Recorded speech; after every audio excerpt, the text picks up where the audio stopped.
رہا کہ تو اس کا کام کر رہا ہے، تو جس کا تو کام کر رہا ہے وہ تجھے تنہا چھوڑ دے گا؟ کیا وہ تجھے رائے گاہ جانے دے گا؟ رفقائے محترم، وہ درخت کہ جس کا پھل نہیں سایہ بھی ہو تو مالی کبھی اسے کاٹنے نہیں دیتا۔ ناممکن ہے کہ مالی اس درخت کو کاٹنے دے جس سے پھل نہیں سائے کی بھی امید ہو۔ ہاں اسی وقت وہ کاٹے گا جب مالی سے بڑھ کر اس میں طاقت ہو۔ اس لیے رفقائے محترم، اگر آپ میں اور مجھ میں اللہ کے قرآن کا سایہ ہے اور اللہ اور کے قرآن کے جو پھل ہیں اس کے دینے کی آپ میں اور مجھ میں صلاحیت ہے، ناممکن ہے کہ اللہ آپ کی حفاظت نہ کرے۔ آپ اللہ کی حفاظت میں ہیں، اسی وَهُوَ خَيْرُ الْحَاكِمِينَ، اللہ اپنا فیصلہ کرے گا، حکومت کرے گا، اس کی حکمرانی ظاہر ہو کر رہے گی کتاب اللہ کی شکل میں۔ اور قریب پہنچے رفقائے محترم، مقام آ گیا ہے عباد اللہ قرآنی خادموں کے حوالے سے، تو یہ خوشخبری لے کے ختم کرتے ہیں۔ سورہ اسی یونس میں ہمیں یہ سبق دیا گیا ہے، آیت 61۔ قرآن کا کام کرنے والوں کو کس مقام پر کھڑے ہو کر کام کرنا ہے؟ سورہ یونس آیت نمبر 61۔ وَمَا تَكُونُ فِي شَأْنٍ وَمَا تَتْلُو مِنْهُ مِنْ قُرْآنٍ وَلَا تَعْمَلُونَ مِنْ عَمَلٍ إِلَّا كُنَّا عَلَيْكُمْ شُهُودًا۔ یہ ہے معرفت۔ قرآن کے خادموں کو اپنے بارے میں بھی عارف ہونا چاہیے۔ عدم معرفت عذاب ہے۔ رحمان فرماتے ہیں کہ اے مومن، وَمَا تَتْلُو وَمَا تَكُونُ فِي شَأْنٍ، اے مومن جو جس حالت میں بھی تو ہوتا ہے، جو منصوبہ، جو مہم تو لے کر نکلتا ہے، اور مومن کی مہم کیا ہے؟ قرآن کا غلبہ، قرآن کی تعلیم، قرآن کی تدریس، قرآن کی تربیت۔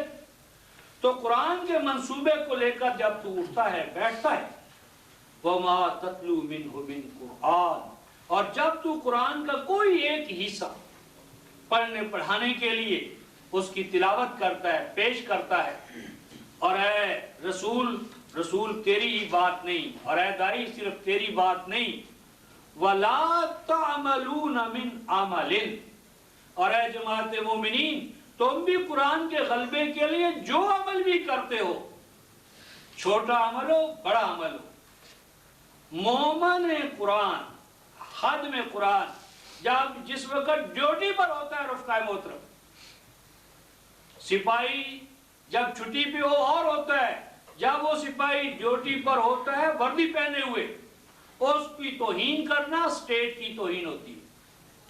جب قرآن کا خادم قرآن کی خدمت پر مامور ہو کر کھڑا ہوتا ہے، اس وقت اس کا مقام یہ ہوتا ہے وَلَا تَعْمَلُونَ مِنْ عَمَلٍ، جب تم قرآن کا کوئی بھی کام، اس کے غلبے کا، تفہیم کا، ابلاغ کا، اشاعت کا لے کر کھڑے ہوتے ہو، إِلَّا كُنَّا عَلَيْكُمْ شُهُودًا، اللہ فرماتے ہیں میں اس وقت تمہارا نگران ہوتا ہوں، میں تمہارا گواہ ہوتا ہوں۔ گواہی کیا ہے؟ نگرانی ہے، حفاظت ہے، پہرے داری۔ تم اس وقت میری حفاظت میں ہوتے ہو، میں اپنی کائناتی قوتوں کے ساتھ تمہارے اوپر ہوتا ہوں۔ اور آگے فرمایا رفقائے محترم، خاص طور پر اِذْ تُفِیضُونَ فِیہِ، خاص طور پر وہ وقت جب تم قرآن کے فیضان کو، جب تم چاہتے ہو کہ قرآن اب دریا کی طرح آگے پھیلے، فیضان، جب تم قرآن کے چشموں کو، قرآن کے فیضان کو، قرآن کے دریاؤں کو، چشموں کو، ندیوں اور نالوں کو بہانے کے لیے، عام کرنے کے لیے جب یہ کام کرتے ہو تو ہم تمہارے شہود ہوتے ہیں۔ وَمَا يَعْزَبُ عَنْ رَبِّكَ مِن مِثْقَالِ ذَرَّةٍ، اور اللہ تمہارا وہ ہے جس کے ساتھ تمہارا تعلق ہے کہ تیرے رب سے تو پوشیدہ نہیں رہتا زمین کے اندر کوئی ایک ذرہ، اور نہ آسمانوں میں، اور ذرہ ہی نہیں رفقائے محترم، قرآن نے 1400 سال پہلے ذرے سے بھی ایک چھوٹے ایٹم کی بات کی، وَلَا أَصْغَرَ مِن ذالک، ایٹم سے بھی چھوٹا ذرہ کیا ہے؟ ایٹم کا انفجار، پھٹ جانا، ایٹم کا پھٹنا، ایٹم کا گویا نیوٹران پروٹون اس کے اندر آگے تقسیم ہو جانا، ولا اکبر، اور اس سے بھی کوئی بڑا، یعنی چھوٹے سے چھوٹا تمہارا عمل اور بڑے سے بڑا تمہارا عمل، الا فی کتاب مبین، مگر وہ ہمارے رجسٹر میں درج ہو رہا ہے جو تم ہمارے لیے کر رہے ہو، ہمارے قرآن کے لیے کر رہے ہو۔ الا ان اولیاء اللہ لا خوف علیہم ولا هم یحزنون، تم میرے ولی ہو، تم میری کارسازی اور حاجت روائی میں آئے ہو، میں تمہارا گارڈین ہوں، کسٹوڈین ہوں، تو سنو، ہر خوف تم سے میں دور کروں گا، خلافت تمہاری قائم ہوگی، ہر حزن سے تمہیں نجات ملے گی، اور یہ کن کو ملے گی؟ یہ کوئی قبروں میں لد گئے؟ نہیں، الذین آمنوا وکانوا یتقون، یہ ولی کوئی قبروں والے ولی نہیں ہے، یہ ہر مومن بالقرآن ولی ہے، جو قرآن کو دستور حیات مانتا ہے، اللہ کی توحید پہ قائم ہے، وہ اللہ کا ولی ہے۔ جسے اپنے ولی ہونے میں شک ہے وہ ولی الشیطان ہے۔ دنیا میں دو ہی ہیں، یا اولیاء الشیطان ہے یا اولیاء اللہ ہے۔ جو ولی اللہ نہیں ہے وہ ولی الشیطان ہے۔ اگر کوئی مومن ہو کر، مومن بالقرآن ہو کر، قرآن کا خادم ہو کر، قرآن کی توحید کا عارف ہو کر اپنے آپ میں تو ولی نہیں، وہ ولی الشیطان ہے۔ الا ان اولیاء اللہ، اللہ کے جو ولی ہیں، کتاب اللہ کے خدام، قرآن کی توحید کے عارف، تو ان کو فرمایا آمنو، یہ موحد، وقانو یتقون، اقدار وحی کے ساتھ ہم آہنگ ہو جانے والے، لہم البشرا، ان کو بتا دو، ان کے لیے بشارتوں کا دور آنے والا ہے۔ یہ بشارتیں کہاں؟ فی الحیات الدنیا، مرنے کے بعد نہیں، مرنے کے بعد موہوم ہے، حیات دنیا میں ایسا ہوگا، اور حیات دنیا میں ایسا ہونا فی الآخرہ، حیات آخرہ کے لیے گواہی ٹھہرے گا، دلیل ٹھہرے گا۔ اور دیکھو، لا تبدیل لکلمات اللہ، کسی مولوی کے کہنے میں آ کر اللہ کے ان قوانین سے معروم نہ ہو جانا، شک میں نہ پڑ جانا، اللہ کے ان قوانین میں کوئی تبدیلی نہیں ہے، یہ اللہ کے غیر متبدل قوانین ہیں۔ ذالک هو الفوز العظیم، یہ ہے اصل کامیابی۔ کرنے کا کام یہ ہے کہ خدمت کتاب اللہ کے لیے اپنے آپ کو وقف کیا جائے، کتاب اللہ کے غلبے نفاذ اور تعلیم کے لیے اپنے منصوبے بنائے جائیں، اور پھر اللہ کو اپنا رفیق مان کر، جو ہمہ اور ہمہ توا ہے، وہ اپنے آپ کو اس کا ساتھی مان کر، اور فرمایا جب دو بیٹھو تو تیسرا اللہ ہوگا تمہارا، چار ہو گئے تو پانچواں اللہ ہوگا، اللہ کو اپنے ساتھ انکلوڈ بنا کر، شامل کر کے آگے بڑھو۔ تو اس طرف کا محترم ہم سورہ الفرقان کی آیت نمبر 3 تک پہنچے ہیں، تو کل اس کا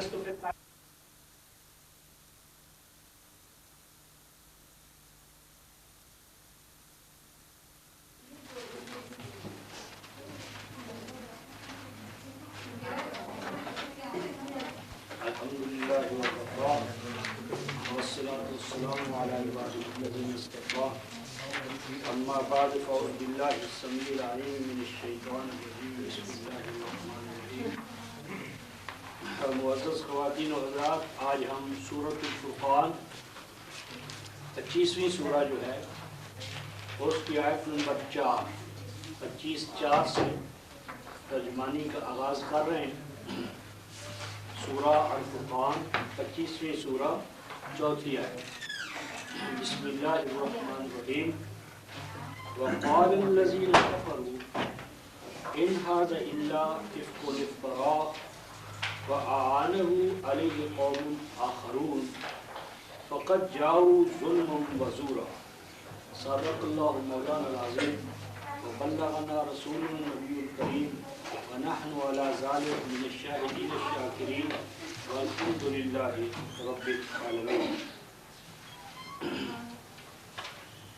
رفقائے محترم، یہاں سے ہم سورہ الفرقان اور آیت نمبر 4 یہاں سے ترجمانی کا آغاز کر رہے ہیں۔ ماقبل جو 3 آیات تھی اس میں قرآن کے یعنی فرقان کے نزول کا جو مقصد تھا یعنی آگاہی اور بیداری توحید کے حوالے سے اور شرک کے حوالے سے یہ بیان تھا۔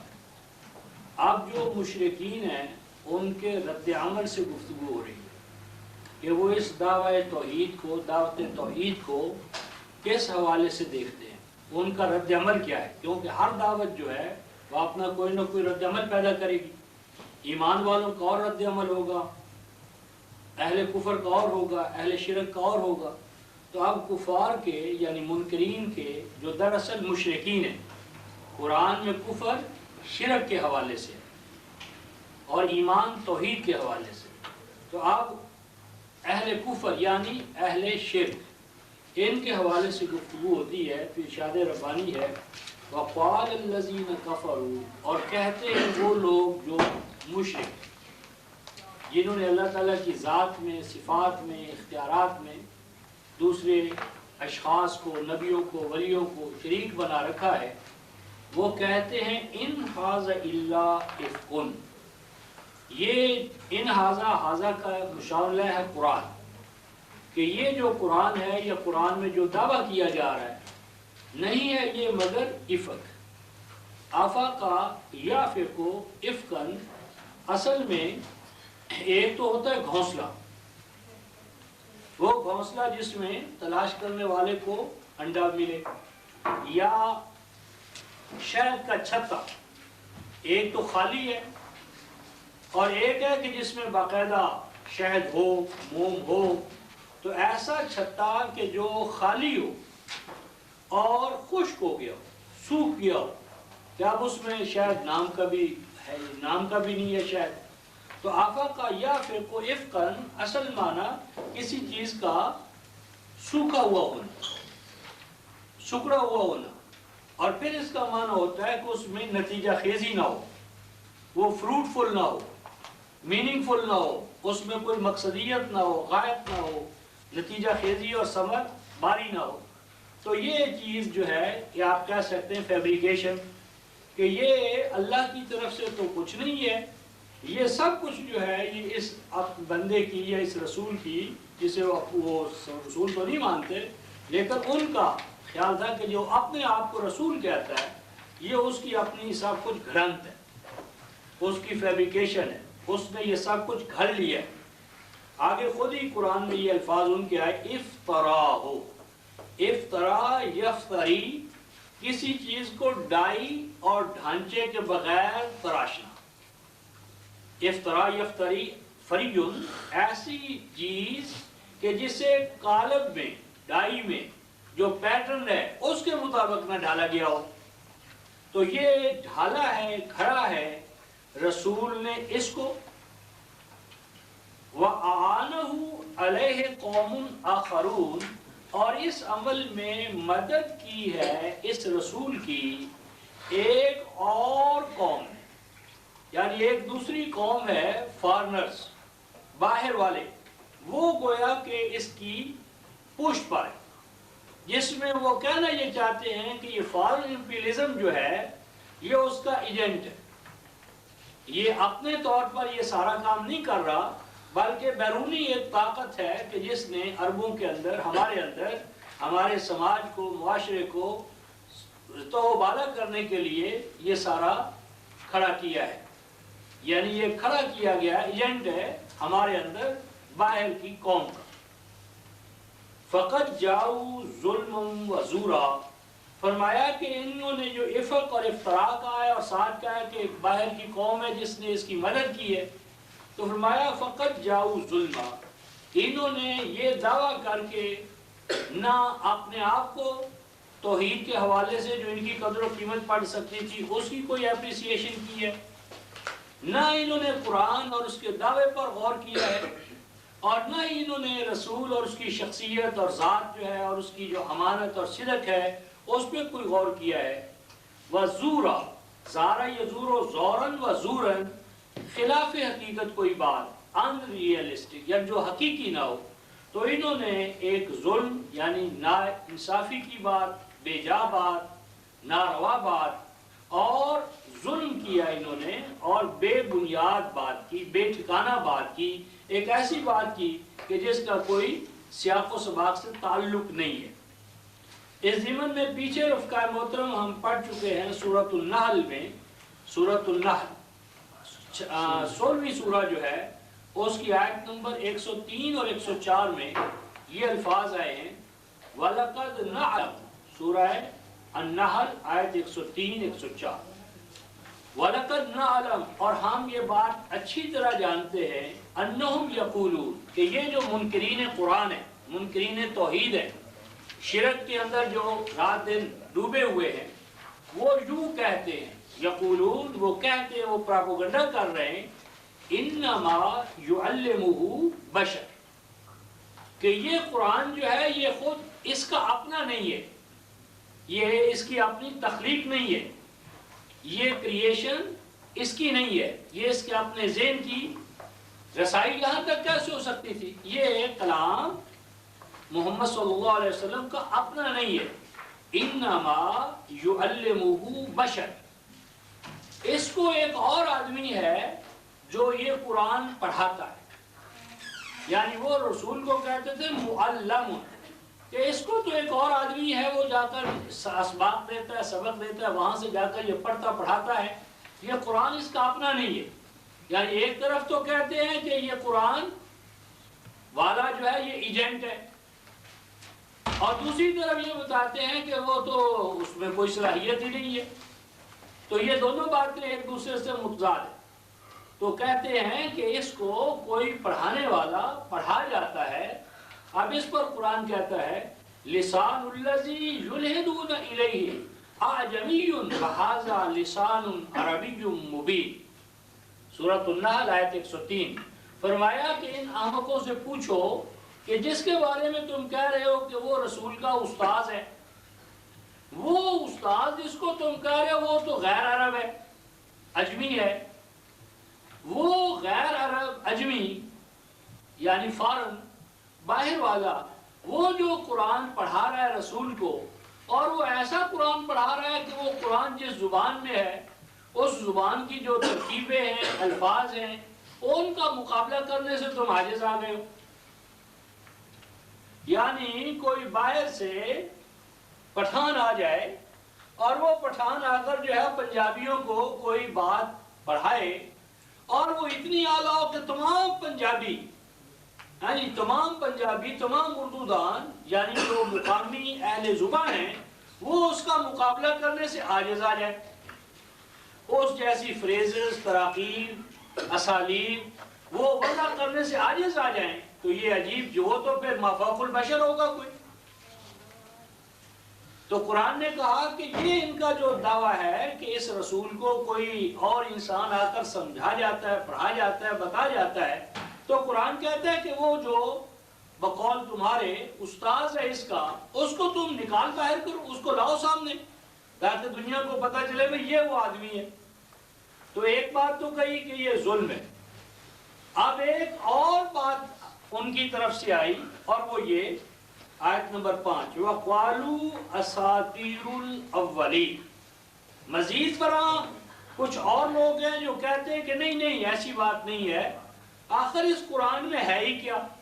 قالو، اور کہتے ہیں وہ، کہا انہوں نے، پراپوگنڈا کیا انہوں نے، اساطیر الاولین، اساطیر اسطورہ کی جمع جس کا معنی سٹوریز، کہ یہ قرآن کیا ہے، اس میں کچھ کہانیاں ہیں، کہانیاں ہیں، کن کی؟ الاولین، پہلوں کی۔ پہلے تو یہ بات دعویٰ رفقا محترم کفار کا تھا، اور اب یہ موقف مسلمانوں کا ہے۔ مسلمان بھی کہتے ہیں کہ اس قرآن میں کیا ہے، یہ فلاں شان نزول ہے، یہ فلاں شان نزول ہے، یہ آیت فلاں کے بارے میں نازل ہوئی، یہ فلاں کے بارے میں، یہ فلاں کے بارے میں۔ نتیجہ کیا نکلا کہ اب قرآن سوائے قصوں کے، کہانیوں کے اور کیا ہے؟ تو قرآن کو رفقا محترم قصہ اور کہانی قرار دینا یہ موقف تھا کفار کا، اور اب یہ موقف جو ہے یہ مسلمانوں کا۔ تو یہ کفار کا موقف ہمارے اندر آ گیا۔ آگے قرآن نے کہا کہ انہوں نے یوں بھی کہا، نِکْتَتَبَہَا، اکتاتبہ یہ باب افتعال ہے، کاتبہ لکھنا، اور اکتاتبہ بڑے پریم سے، محبت سے، چاؤ سے، اہتمام کے ساتھ، کہ یہ خود ان کہانیوں کو یعنی قرآن کی آیات کو لکھتا رہتا ہے، لکھواتا رہتا ہے۔ یعنی کفار یہ کہہ رہے ہیں کہ رسول یہ قرآن خود لکھتا ہے اور دوسروں کو ڈکٹیشن دیتا ہے، لکھواتا ہے، اور جو یہ ڈکٹیشن دیتا ہے، لکھواتا ہے، مزید برآں یوں کرتا ہے فَهِيَ تُمْلَى عَلَيْهِ بُكْرَةً وَأَصِيلًا، تو جو صبح کی ڈکٹیشن یہ دیتا ہے وہ شام کو صاف کر کے لاتے ہیں، یہ اس کو پڑھتا ہے، اور صبح والی ڈکٹیشن جو ہے وہ صبح اس کے شام کو اس کے سامنے پیش کی جاتی ہے، یہ اس کی تصدیق کرتا ہے۔ بُكْرَةً وَأَصِيلًا، تُمْلَى عَلَيْهِ بُكْرَةً وَأَصِيلًا، یعنی ڈکٹیشن دیتا ہے، خود لکھتا ہے، لکھواتا ہے، اور اپنا لکھا ہوا یا لکھوایا ہوا جو ہے وہ اس کے سامنے پیش کیا جاتا ہے اور یہ اس کی تصدیق کرتا ہے۔ اب یہ جو الزام بظاہر ہے، قرآن نے آیت نمبر 6 میں اس الزام کا جواب نہیں دیا، یعنی قرآن اس کی نفی نہیں کرتا کہ یہ رسول قرآن نہیں لکھتا یا قرآن نہیں لکھواتا یا قرآن صبح و شام جو لکھا ہوا ہے وہ پیش نہیں کیا جاتا۔ قرآن اس الزام کی جسے وہ الزام کہتے تھے، قرآن اس کی تردید نہیں کرتا۔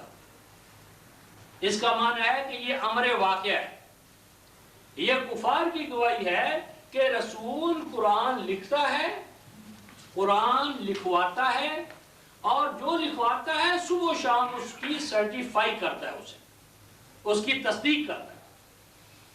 تو اس کا مطلب یہ ہوا کہ قرآن کا کاتب اول جو ہے رفقا محترم وہ خود محمد رسول اللہ ہے۔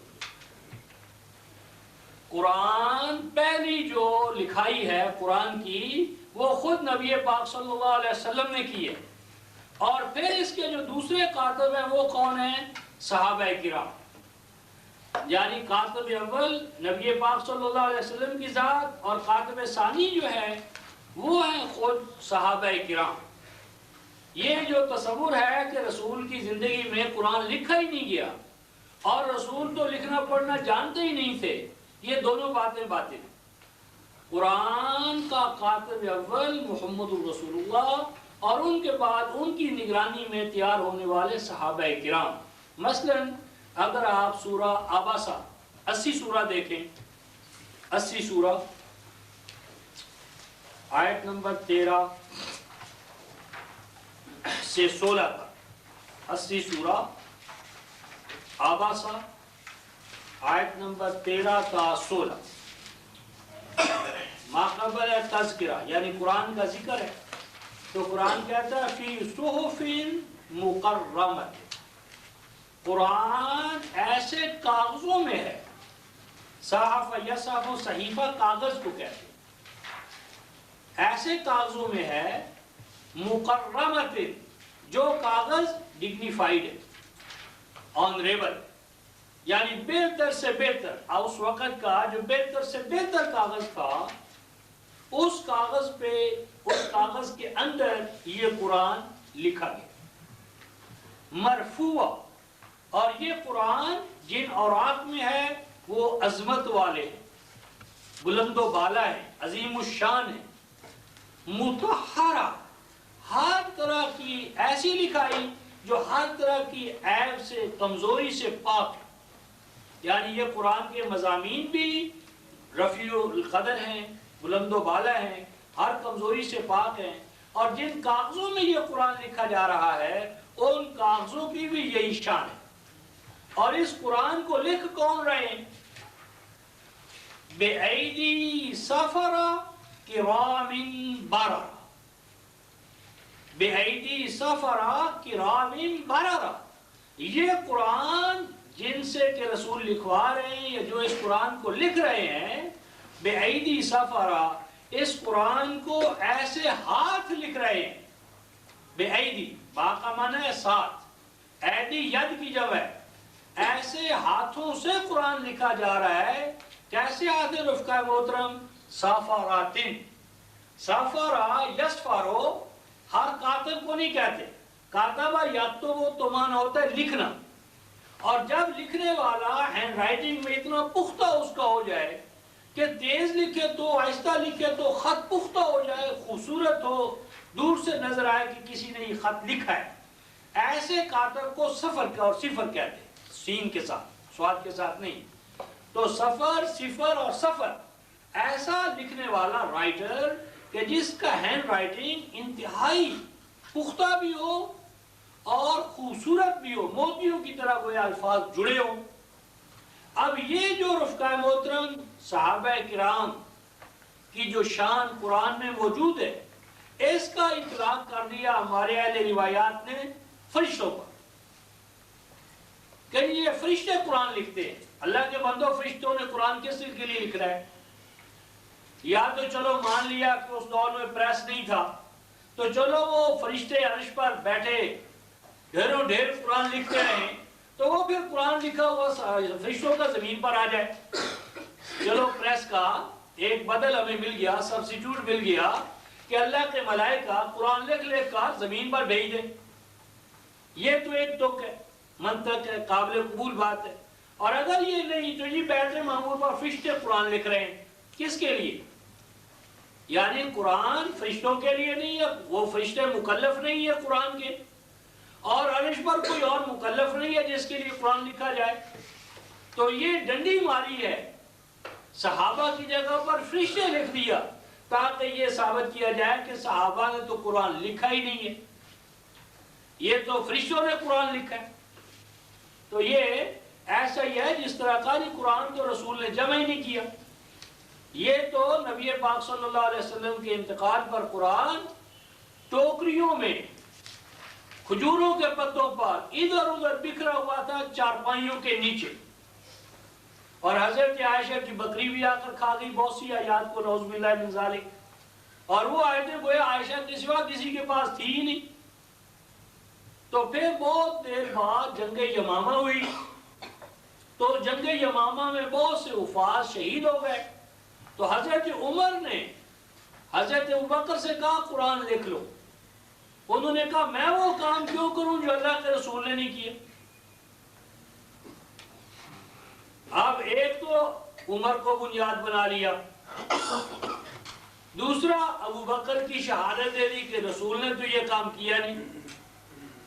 پھر وہ مجھ سے جھگڑا کرتا رہا عمر، تاں کہ اللہ نے میرا سینہ کھول دیا اور لکھوانا شروع کیا. تو اب لکھوانے کے لیے زید ابن ثابت کو بلایا گیا. تو زید ابن ثابت نے کہا کہ اگر تم میرے سر پر احد پہاڑ رکھ دو تو اس کا اٹھانا آسان ہے، قرآن کا لکھنا یہ بوجھ میں نہیں لے سکتا، کیونکہ یہ تو اللہ کے رسول نے نہیں کیا. یعنی سازش نہ سازش عمر سے بات چلائی اور زید ابن ثابت کے کندھے پر یہ بات ڈال دی کہ جی یہ دوسری شہادت مل گئی کہ قرآن تو رسول نے لکھا ہی نہیں، بڑا مشکل کام ہے. تو یہ سازش یہ کی جا رہی ہے کہ ثابت کیا جائے کہ قرآن ہمارے پاس عمر کا جمع کرتا ہے. یہ قرآن صحیفۃ الرسول نہیں ہے، یہ تو صحیفہ عمر ہے جو رسول کی وفات کے بعد لکھا گیا. اور اب رفقائے محترم سوچنے والی بات ہے کہ حضرت عمر کو خیال آ رہا ہے کہ اگر اسی طرح وفات شہید ہوتے رہے تو قرآن کا کیا بنے گا، اور قیامت کو ہم کیا منہ دکھائیں گے صحابہ کہ عمر کے پاس قرآن ہی نہیں رہا. سوال یہ قرآن پہنچانا عمر کی ذمہ داری ہے یا محمد رسول اللہ؟ رسول کون ہے؟ خاتم النبیین کون ہے؟ خاتم النبیین دنیا سے چلے جائیں، کیا انہیں نہیں پتا میں تو کافۃ للناس بشیرا و نذیرا بنا کر بھیجا گیا ہوں؟ میری ذمہ داری ہے کہ میں انسانیت کو قرآن دے کر جاؤں، محفوظ، جمع، ایک قابل اعتبار شکل میں. تو اب اگر حضرت عمر نہ ہوتے تو رسول کی تو نعوذ باللہ ذمہ داری کہاں سے کہاں پہنچ گئی. تو یہ ثابت یہ کرنا مطلوب ہے دشمنان اسلام نے کہ رسول نے قرآن ہمیں نہیں دیا. یہ تو جناب عمر کا کارنامہ ہے. اب مانو تو عمر کا صحیفہ مان لو، محمد رسول اللہ کا تو ادا کردہ نہیں ہے. تو یہ فرشتے درمیان میں اس لیے لائے گئے حالانکہ قرآن نے کہا آیت نمبر 16 کرامن بررہ، کرامن بررہ، کرام کریم کی جمع ہے، یعنی ایسے لکھنے والے کہ جن کی یعنی جو شخصیتیں ہیں، چہرے مورے ہیں، وہ بتاتے ہیں کہ یہ انتہائی آنریبل انسان، معاشرے کے معزز انسان، احترام کے قابل۔ اور آگے ایک لفظ ہے رفقا محترم بارارہ، بارارہ جو ہے یہ بارن، اور بار ایسی نیکی کو کہتے ہیں حکم کی تعمیل کہ کرنے والے کے اختیار و ارادے پر موقوف ہو، وہ کرے یا نہ کرے۔ فرشتوں کے پاس تو اختیار و ارادہ ہی نہیں ہے، ان کو بار نہیں کہا جا سکتا کیونکہ ان کا اپنا اختیار و ارادہ ہے ہی نہیں، تو جس کا اختیار و ارادہ نہ اس کی نیکی نیکی نہیں ہوتی۔ یعنی بار جس کی جمع بارہ ہے، یہ بتاتا ہے کہ یہ ساری کی ساری جماعت جو ہے یہ صحابہ کی جماعت ہے، یہ صحابہ ہیں جنہوں نے قرآن لکھا اور اس شان سے لکھا اور اس گویا کے اعلیٰ نمونے پر لکھا۔ تو اس نمونے کو صحابہ سے چھین کر کہیں فرشتوں پر فٹ کر دیا، کہیں ہواؤں پر، بادلوں پر۔ یہ ایک بہت بڑی سازش ہے رفقائے محترم۔ اگر ہم جمع قرآن کا عنوان قرآن سے لیں تو قرآن اس کے اتنے پہلو لاتا ہے جمع قرآن کے کہ آپ حیران رہ جائیں گے۔ قرآن ان تمام سازشوں کا پردہ چاک کرتا ہے جو بعد میں امت میں گھڑی گئی۔ تو چونکہ اس وقت ہمارا یہ موضوع ضمناً ہے، تو ایک تو یہ بات آئی ہمارے سامنے جو 25ویں سورہ ہے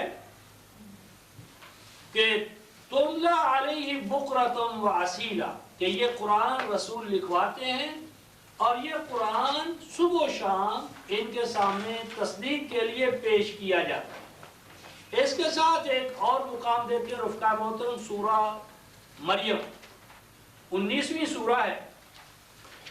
19ویں سورہ میں ایک دفعہ نہیں بلکہ ایک سے زیادہ حوالے میں آپ کے سامنے لاتا ہوں۔ سورہ 19ویں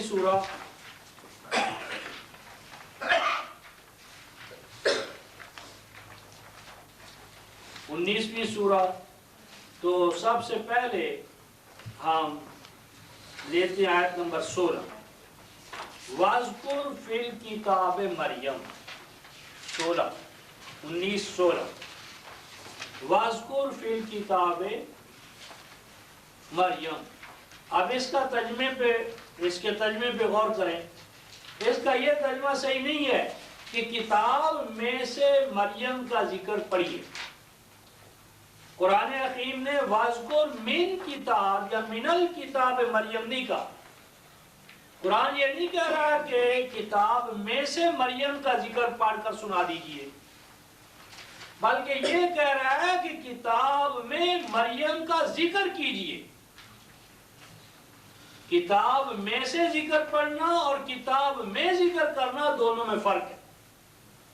اس کی مثال یوں سمجھیں کہ جس طرح آپ خط لکھ رہے ہیں اور میں کہوں کہ بھائی اس خط میں یہ بھی ذکر کرو، یا آپ لکھ رہے ہیں میں آپ سے کہوں کہ بھائی اس میں یہ بات ذکر کرو، تو یہ جو کتاب میں ذکر کرنا ہے یہ انسرٹ کے معنی میں، یعنی کتاب میں اس کتاب الہی میں یہ ذکر کر، یعنی کاتب اول رسول ہے، رسول کاتب اول ہے اور اللہ اسے ہدایات دے رہا ہے کہ اس کتاب میں، اس قرآن میں یہ ذکر، یہ ذکر، یہ ذکر۔ وَاذْكُرْ فِي الْكِتَابِ، من کتاب نہیں، وَاذْكُرْ فِي الْكِتَابِ مریم، کہ اس کتاب میں، قرآن میں مریم کا ذکر کیجئے، یعنی اثبت ذکر مریم فی الکتاب، کتاب میں مریم کا ذکر لکھیے، درج کیجئے، انسرٹ کیجئے۔ اور آگے آپ دیکھیں اس کے بعد اسی سورہ میں آیت 40 دیکھیں، 41 وَاذْكُرْ فِي الْكِتَابِ ابراہیم، یعنی یوں نہیں فرمایا کہ وَاذْكُرْ من کتاب یا من الکتاب ابراہیم، یعنی من نہیں آیا، وَاذْكُرْ فِي الْكِتاب، کتاب میں ذکر کر۔ رسول مخاطب اول ہے، مامور ہے، اور اس رسول کو یہ حکم دیا جا رہا ہے کہ وَاذْكُرْ فِي الْكِتاب، کتاب میں ذکر کر، کس کا؟ ابراہیم کا، یعنی رسول لکھ رہے ہیں اور حکم الہی سے لکھ رہے ہیں، اور یہ علامات محفوظ قرآن نے کی گئی تاکہ آنے والے اختلافات جو ہے ان کے لیے قرآن ختم ہو جائے۔ یہ وہ وجہ ہے جس پر میں کہتا ہوں کہ قرآن امت کے ہر اختلاف کا حل اپنے اندر رکھتا ہے۔ یعنی اللہ تعالیٰ کو پتا تھا کہ قیامت تک امت میں، انسانیت میں کیا کیا اختلافات پیدا ہوں گے، ان اختلافات کا قرآن میں پیشگی ذکر موجود ہے۔ اگر ذکر موجود نہ ہو تو ختم نبوت ایک ظلم ہے، یعنی نبوت ختم ہو جائے اور آنے والے مسائل کا قرآن میں حل موجود نہ ہو تو نبوت ظلم ہے، ختم نبوت ظلم ہے۔ ختم نبوت رحمت تب ہے کہ کلام الہی کے اندر ہر آنے والے سوال کا جواب ہو، ہر مشکل کا حل ہو، ہر اختلاف کے بارے میں الہی فیصلہ قرآن میں ہمیں مل جائے۔ تو آپ فرمایا کہ کتاب میں موسیٰ کا، کتاب میں ابراہیم کا ذکر کیجئے۔ اب آیت 51 دیکھیں اسی ایک سورہ میں، وَاذْكُرْ فِي الْكِتَابِ مُوسَىٰ، کتاب میں موسیٰ کا ذکر کیجئے۔ ایک ہی صورت میں یہ بار بار کیوں لایا جا رہا ہے؟ متعدد مقام پر پھیلایا نہیں گیا، ایک حقیقت کو ایک ہی صورت میں متعدد پہلوؤں سے، تاکہ ایک دفعہ شاید آنکھ نہ کھلے، جاگ نہ آئے تو دوسری دفعہ آ جائے، تیسری دفعہ آ جائے، چوتھی دفعہ آ جائے، پانچویں دفعہ آ جائے، جیسا کہ سورہ القمر میں بار بار وَلَقَدْ يَسَّرْنَا الْقُرْآنَ لِلذِّكْرِ فَهَلْ مِن مُدَّكِرٍ۔ تو اب آیت 51 میں فرمایا کہ وَاذْكُرْ فِي الْكِتَابِ مُوسَىٰ إِنَّهُ كَانَ مُخْلَصًا وَكَانَ رَسُولًا نَبِيًّا۔ تو یہاں بھی رسول کو پابند کیا جا رہا ہے، حکم دیا جا رہا ہے کہ آپ یہ کام کیجئے، کتاب میں، کتاب قرآن میں، کلام الہی میں یہ ذکر کیجئے۔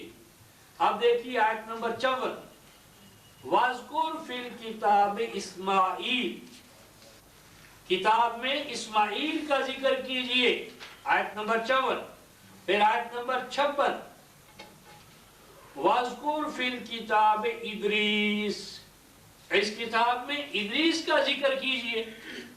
اور آگے آیت نمبر 58 میں فرمایا، خلاصہ کلام یہ ہے، اولئک الذین انعم اللہ علیہم من النبیین من ذریۃ آدم، گویا کہ وہ تمام انبیاء کا ذکر جن کا ذکر کرنا ضروری تھا، ان تمام انبیاء کا ذکر اللہ نے اپنے رسول سے قرآن میں لکھوا دیا۔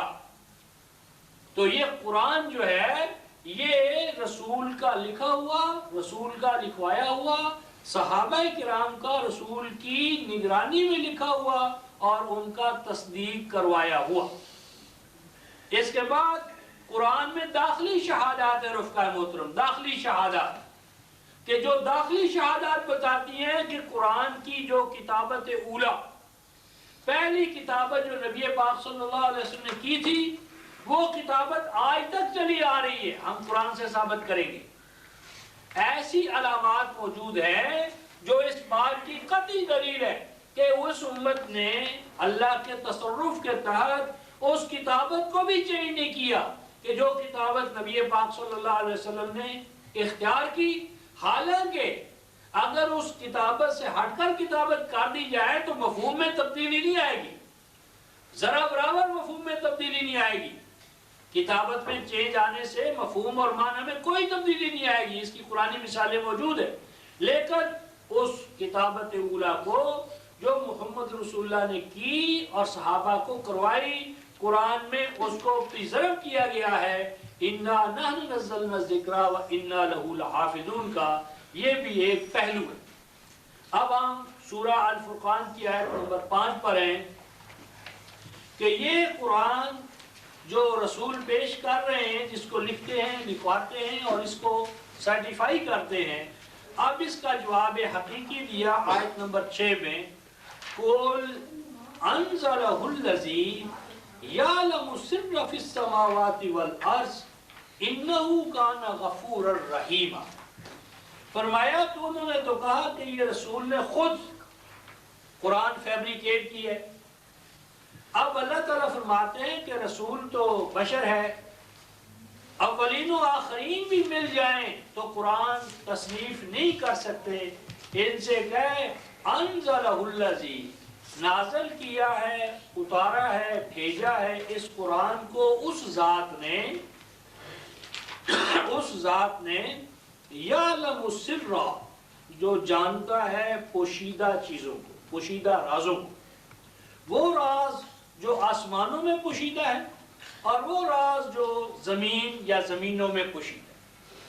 یعنی قرآن میں ایسے حقائق پوشیدہ، مخفی حقائق، اعلیٰ حقائق کہ جو آسمانوں کی تہوں میں اور زمین کے تہ در تہ پردوں میں پوشیدہ تھے اور جہاں تک عالم بشریت کی آنکھ اور ذہن نہیں پہنچ سکتا تھا، قرآن میں رحمان نے ان حقائق کو بے نقاب کیا۔ کیوں کیا؟ انہو کانا غفورا رحیما، وہ خالق اور مالک چاہتا تھا کہ ان حقائق کو عطا کر کے وہ نوع انسانی کی حفاظت کرے اور نوع انسانی کو بلا مزد و معاوضہ نوازے۔ یا یوں سمجھ لیجئے کہ جس طرح ہر ادارے کا مالک جو ہے، ہر علاقے کا جو سربراہ ہوتا ہے، وہ چاہتا ہے کہ اس علاقے میں اس کی سربراہی میں آنے والے ان قوانین اور اقدار سے باخبر ہو جائیں کہ جن اقدار اور قوانین پر اس کے علاقے میں عمل درآمد ہو رہا ہے، تاکہ جزا و سزا کا ہونا عدل پہ مبنی ہو جائے۔ یعنی اگر کسی علاقے میں آپ احکام سے خبرداری نہ کریں، آگاہی نہ دیں اور پکڑ لیں ان کو، تو یہ ظلم ہے۔ تو فرمایا کہ اس اللہ نے پروٹیکشن عطا کرنا چاہیے تمہیں اور اپنی رحمت سے نوازنا چاہا ہے تمہیں، اس لیے اس نے تمہیں یہ قرآن عطا کیا ہے۔ اب مانو یا نہ مانو یہ تمہارا کام۔ اب اس کے بعد آیت نمبر 7 میں کفار کا رسول کے بارے میں ایک اور اعتراض یا ان کا تصور رسالت جو تھا باطل، اس کی ایک اور جھلک ہمارے سامنے آتی ہے۔ ارشاد فرمایا وَقَالُوا، اور کہا ان کافروں نے، مَا لِهَذَا الرَّسُولِ، کیا ہو گیا ہے، مال کیا ہو گیا ہے، حاضر رسول، اس رسول کو۔ اب یہ بھی کتابت اولیٰ کی ایک مثال ہے۔ اب یہ جو مال لکھا ہوا ہے رفقا محترم، اس کو ہم لام کو حاضر کے ساتھ بھی ملا سکتے ہیں۔ یوں بھی لکھا جا سکتا ہے مال حاضر رسول، یعنی لام کو حاضر کے ساتھ ملا دیں، ہا کے ساتھ ملا دیں، معنی میں کوئی تبدیلی نہیں آئے گی۔ لیکن جس طرح نبی پاک صلی اللہ علیہ وسلم اس کی کتابت کی اور آپ نے اس کو باقی رکھا، وہ کتابت آپ کو ہر قرآن میں اسی طرح ملے گی۔ حالانکہ اگر آپ اس لام کو حاضر کے ساتھ ملا دیں، آواز میں، معنی میں ادنا تری فرق نہیں آئے گا۔ تو کیا ہو گیا اس رسول کو؟ کیا بھائی کیا بات ہے؟ یاکل الطعام، یہ کیسا رسول ہے جو کھانے کھاتا ہے؟ تو ان کا تصور رسالت ایسا تھا جس طرح آج ہم ولیوں کے بارے میں کہتے ہیں کہ جی ولی تو وہ ہوتا ہے جو نہ کھائے نہ پیے، وہ پانی پہ چلے، ہوا میں اڑے، ما فوق البشر، کھانا پینا حوائج بشریہ۔ ہم ولایت کو الوہیت کے پس منظر میں دیکھتے ہیں، ہم ولی کو ولی نہیں، اس کو الہ بنانا چاہتے ہیں، جو نہ کھائے نہ پیے نہ حوائج بشریہ کا محتاج ہو۔ تو وہ یہ تصور بھی کفار کا تھا کہ ولی تو وہ ہونا چاہیے، نبی تو وہ ہونا چاہیے جو کھانے پینے کا محتاج نہ ہو، اور اگر اس کے ساتھ کھانا پینا نہیں ہوگا رفقا محترم تو کہیں گے ٹھیک ہے بھائی یہ تو نہ کھاتا ہے نہ پیتا ہے نہ بیوی بچے ہیں، یہ ہمارے لیے نمونہ کیسے ہو سکتا ہے؟ تو فرمایا کہ ان کا تصور تھا کہ یہ کھانا کیوں کھاتا ہے، اور آگے فرمایا وَيَمْشِي فِي الْأَسْوَاقِ، یہ کیسا رسول ہے جو بازاروں میں چلتا ہے؟ یعنی اپنی حاجات اور ضروریات کو پورا کرنے کے لیے بازاروں میں جانا، اپنا سودا سلف لانا آج بھی طبقہ اشرافیہ کے خلاف ہے۔ نوکر چاکر ہوں گے، خدام اور حشم ہوں گے، خود ہم جائیں گے سودا لینے کے لیے، اور یہ ایک بہت بڑا یعنی کفار کے نزدیک یہ مقام نبوت کے خلاف تھا۔ اور میں نے دیکھا رفقا محترم ہمارے ہاں بھی، یعنی میرا تجربہ بھی یہی ہے مسلمانوں میں، یعنی بچوں کے اندر سودا سلف لینے کی بہت کم، یعنی مائیں جائیں گی سودا لینے کے لیے، باپ جائے گا، بیٹوں میں بہت کم سودا لینے کا سلیقہ، قرینہ۔ یہ تو یار عورتوں کا کام ہے، یہ ایسا کرنا، سودے بازی کرنا، یہ اچھی بات نہیں ہے۔ تو بھائی ایک تو کفار کہتے تھے کہ یہ ہمارے تو جو سردار ہیں وہ کبھی خود سودا سلف لینے کے لیے گئے ہی نہیں، یہ اللہ کا عظیم انسان رسول، اور یہ اپنا سودا سلف لینے کے لیے کیوں بازار جاتا ہے؟ اور دوسرا انہیں اعتراض یہ بھی تھا کہ یہ منڈی کے ریٹس کا، اتار چڑھاؤ کا، وہاں کی اجناس کا اور وہاں کے ناپ تول کا، یہ اس سے باخبر ہونا، یہ تو دنیا داری کی دلیل ہے، یہ تو دنیا داری کی دلیل ہے، یہ اللہ کا نبی کیسے ہو سکتا ہے؟ اور پھر رسول کا جا کر ناپ تول پر تنقید کرنا کہ کام نہ تولو، ڈنڈی نہ مارو، ناپ تول میں تطفیف کا جو عمل ہے اس پر کرٹیسزم کرنا، اور اسے قوموں کے عروج و زوال کے ساتھ نتھی کرنا، تو یہ بات بھی ان کے لیے شاک گزرتی تھی۔ اگلی بات یوں کہی، لولا انزل الیہ ملکن، ایسا کیوں نہیں ہوا، کیوں نہیں ہوتا کہ جب یہ باہر نکلے تو جس طرح ہمارے سردار باہر نکلتے ہیں تو ان کے دائیں بائیں باڈی گارڈ ہوتا ہے، خدام ہوتے ہیں، نوکر چاکر ہوتے ہیں، ہاؤ ہو کرنے والے، یا آج مثلا ہمارے ہاں جب پریزیڈنٹ نکلتا ہے، صدر نکلتا ہے، وزیر نکلتا ہے، ڈپٹی کمشنر، تو اس کا پروٹوکول، دائیں بائیں ٹریفک جام ہو جاتی ہے، تو یہ مظاہرہ ہوتا ہے قوت کا، حشمت کا، طاقت کا۔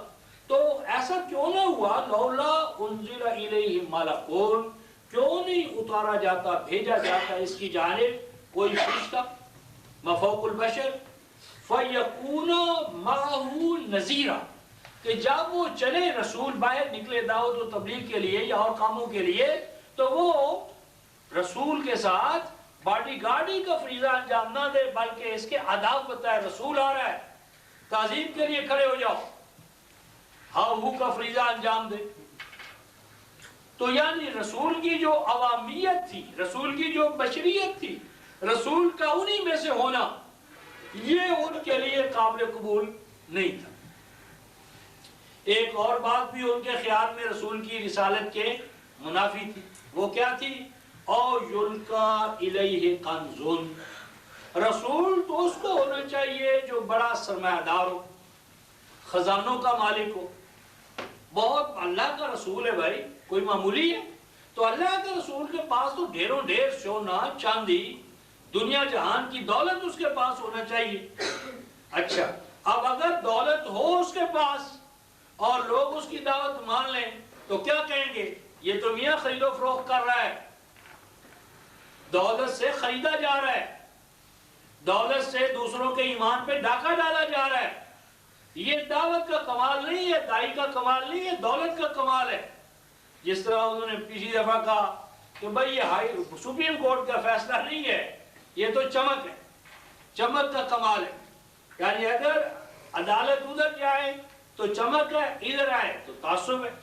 تو بہرحال انہوں نے کہا کہ اگر یہ واقعی رسول ہوتا تو اللہ ڈھیروں ڈھیر دولت، خزانے اس کے قبضے میں دے دیتا، تو اگر خزانے والا ہوتا تو پھر یہ اعتراض ہو جاتا۔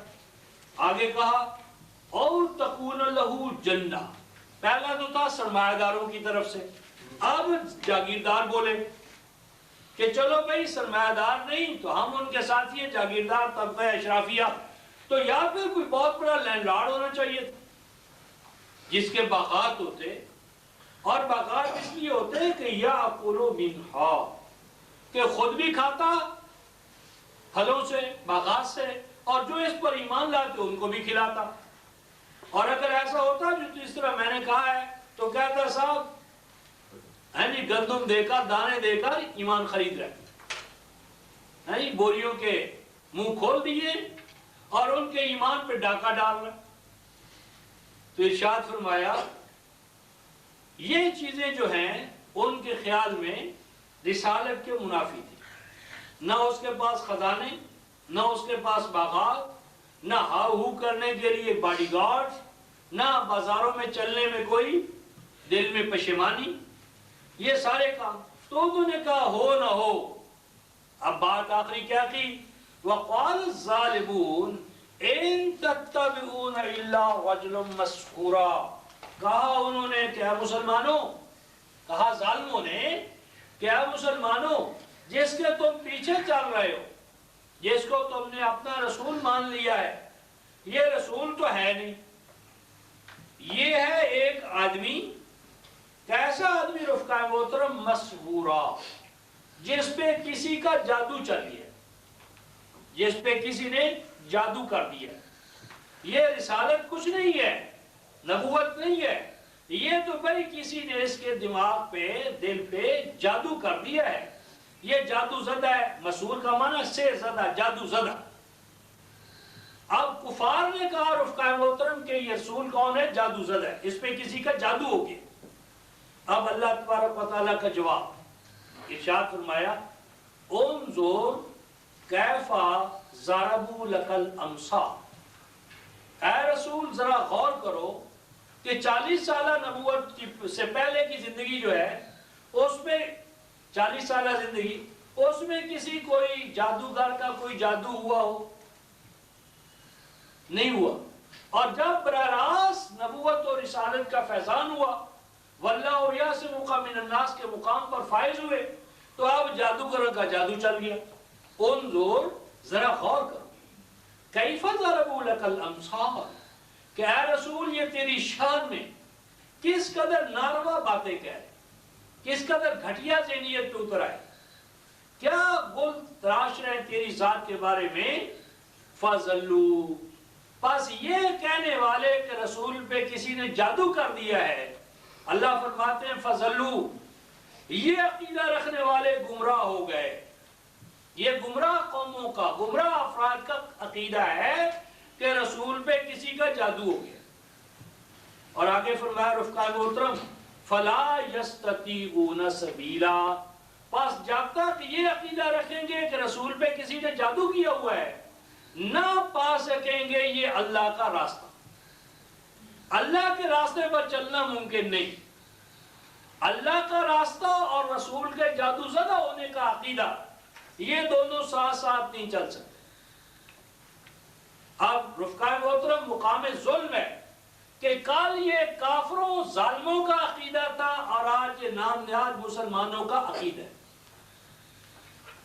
کہیں رسول پہ جادو نہیں ہوا، آستینیں چڑھا کر آپ کے پیچھے پڑیں گے، کیوں نہیں جادو ہوا؟ رسول پہ ضرور جادو ہوا۔ 6 ماہ تک رسول جادو کی حالت میں رہے، صورتیں بھولنے لگے، نعوذ باللہ من ذالک۔ تفہیم القرآن پڑھ لیں آپ، ابن کثیر تفہیم القرآن، ہر ایک نے حاشیوں پہ حاشیے چڑھائے ہیں کہ رسول کا جسم نعوذ باللہ من ذالک سوکھ گیا، حافظے نے کام چھوڑ دیا، صورتیں اور آیتیں بھولنے لگے۔ اور اس سے بڑی باتیں میں سمجھتا ہوں بہتان ہے، جن کا اشارہ کرنا بھی صحیح نہیں۔ قرآن نے 2 لفظوں میں بات کر دی، انظر کیف ضربوا لک الامثال فضلوا فلا یستطیعون سبیلا۔ اور یہ سازش تھی رفقا محترم، یہ کوئی عام سی بات نہ تھی، یہ سازش تھی۔ رسول کو جادو زدہ قرار دینا یہ سازش ہے، عام بات نہیں۔ ابھی میں آپ کے سامنے حوالہ لاتا ہوں، لیکن ان عاشقان رسول کی بھی عجیب حالت ہے۔ اگر ان سے پوچھئے کہ علی اجمیری پر اگر میں کہوں جادو ہو گیا تھا، مان لو گے؟ معین الدین اجمیری پہ ہو گیا تھا، مان لو گے؟ فرید الدین مسعود پہ ہو گیا تھا، مان لو گے؟ اور تو پاگل ہو گیا؟ اللہ کے ولیوں پہ جادو ہو سکتا ہے؟ اللہ کے بندو سوچو، اللہ کے ولیوں پہ تو تم جادو نہیں مانتے ہو، لیکن جس کو صاحب لولاک کہتے ہو، نبی مختار کہتے ہو، عالم ما کان و ما یکون کہتے ہو، اس پہ لبیب بن عاصم یہودی کی 2 لڑکیوں کا جادو مانتے ہو، اصرار کرتے ہو، لڑتے ہو کہ وہ بڑا بدعقیدہ ہے جو یہ نہ مانے کہ رسول پہ جادو نہیں ہوا۔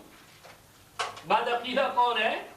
جو رسول پہ جادو نہ مانے، اور خوش عقیدہ کون ہے؟ جو رسول پہ جادو مانے۔ جسے قرآن ظلم اور کفر کہے وہ خوش عقیدہ، اور جو قرآن کا موقف بیان کرے وہ بد عقیدہ۔ میں نے عرض کیا یہ سازش تھی کفار کی، ظالموں کی، حوالہ دیکھیے سورہ بنی اسرائیل 17ویں سورہ ہے رفقہ محترم، 17ویں سورہ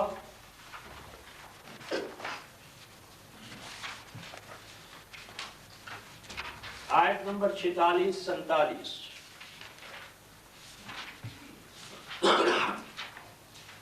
وَجَعَلْنَا عَلَىٰ قُلُوبِهِمْ أَكِنَّةً أَن يَفْقَهُوهُ وَفِي آذَانِهِمْ وَقْرًا وَإِذَا ذَكَرْتَ رَبَّكَ فِي الْقُرْآنِ وَحْدَهُ وَلَّوْا عَلَىٰ أَدْبَارِهِمْ نُفُورًا۔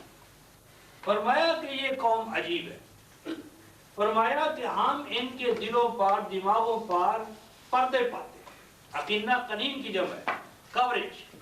انہوں نے اپنے دلوں اور دماغوں پر کوریج چڑھا لیے ہیں، کس حوالے سے ان یفقہوہ، انہوں نے قسم کھا لی ہے کہ ہم نے قرآن نہیں سمجھنا، نہ سننا ہے نہ سمجھنا ہے۔ وفی آذانہم وقرا، اور قرآن سننے کے دوران یہ انگلیاں ہی نہیں، ہر وہ چیز ڈانٹ تک اپنے کانوں میں دے لیتے تھے کہ کہیں قرآن کی آواز ہمارے کان میں نہ آ جائے۔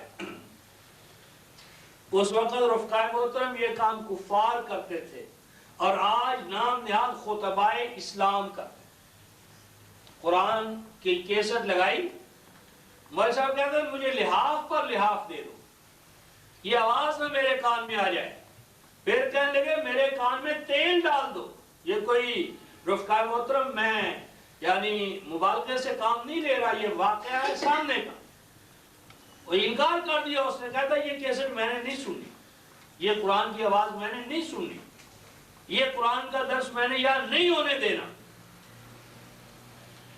وفی آذانہم وقرا، فرمایا وَإِذَا ذَكَرْتَ رَبَّكَ فِي الْقُرْآنِ وَحْدَهُ، اور اے رسول جب تم اپنے رب کی توحید بیان کرتے ہو، وہ توحید جو قرآن میں بیان کی گئی، ساری لڑائی رفقائے محترم توحید کی ہے، توحید کا بیان چھوڑ دو ساری لڑائیاں ختم۔ میں نے پچھلے سال رائے والوں سے ان کے مرکز میں جا کر پوچھا کہ تمہارے ہاں تبلیغ کے فضائل پر بھی کتاب ہے، صلاۃ پر بھی، فضائل نماز بھی ہے، فضائل حج بھی ہے، فضائل رمضان بھی ہے، فضائل تبلیغ بھی، فضائل اعمال بھی، کیا وجہ ہے کہ تم نے آج تک فضائل توحید میں کوئی کتاب نہیں لکھی؟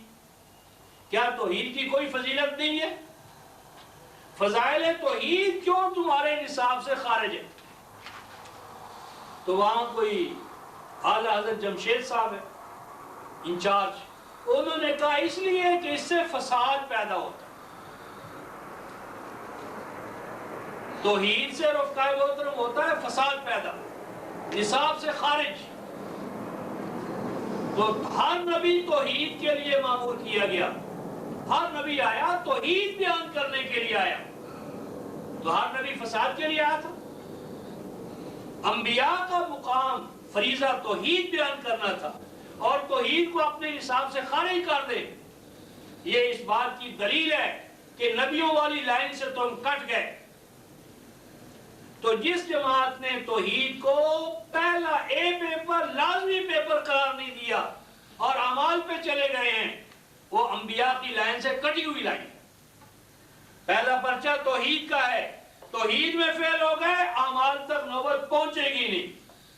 جو کینڈیڈیٹ کمپلسری کویسچن میں فیل ہو جائے گا، تو جو اختیاری بڑے تم نے دل لگائے، بڑا زور لگایا، اختیاری میں لازمی میں فیل ہو گئے، پاس نہیں ہو گئے۔ سورہ الغاشیہ 88 سورہ آیت نمبر 2 کیا فرمایا؟ اس دن قیامت کے دن، فیصلے کے دن، کچھ ایسے چہرے ہوں گے عاملۃ ناصبہ، عمل کر کے تو پوری دنیا میں گشت سے بھر دیا دنیا کو، عاملہ، عمل کرنے میں اپنی مثال آپ، ناصبہ، عمل کرنے کے باوجود فیل ہوں گے، ناکام ہوں گے، نامراد ہوں گے۔ عمل قبول ہوتا ہے رفقائے محترم توحید کے ساتھ۔ 39 سورہ الفرقان زمر آیت نمبر 65، وَلَقَدْ أُوحِيَ إِلَيْكَ وَإِلَى الَّذِينَ مِن قَبْلِكَ لَئِنْ أَشْرَكْتَ لَيَحْبَطَنَّ عَمَلُكَ وَلَتَكُونَنَّ مِنَ الْخَاسِرِينَ۔ فرمایا کہ اے رسول اگر آپ کی طرف بھی ہم نے وحی کر دی اور انبیاء سابقہ کی طرف بھی وحی کی کہ اے نبی تو یا انبیاء اگر شرک کرو گے تو تمہارا عمل بھی ہمارے میزان میں اپنی قیمت کھو بیٹھے گا۔ رسول کا رسولی عمل بھی شرک کے ساتھ اللہ کے ہاں قبول نہیں ہوگا۔ قبولیت اعمال کے لیے توحید شرط ہے، توحید غائب ہے، اعمال کا حساب کتاب فیل کرنے کے لیے ہو۔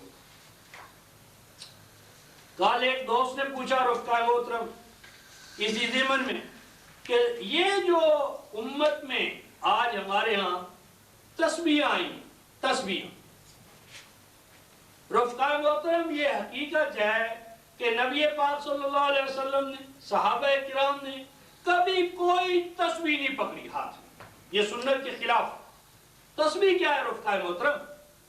سورہ النحل آیت نمبر 2 تسبیح کیا تھی؟ سبحانہ وتعالی عما یشرکون۔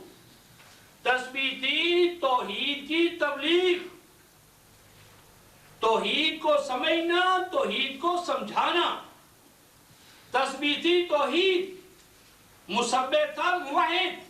تو جب یہ تسبیح توحید سے کٹ گئی تو بدھ مت کی تسبیحاں آ گئی۔ بدھ مت میں آج بھی تسبیحاں سب سے زیادہ، حتیٰ کہ ابھی میرے ایک دوست انڈیا سے آئے، انہوں نے عجیب واقعہ بتایا۔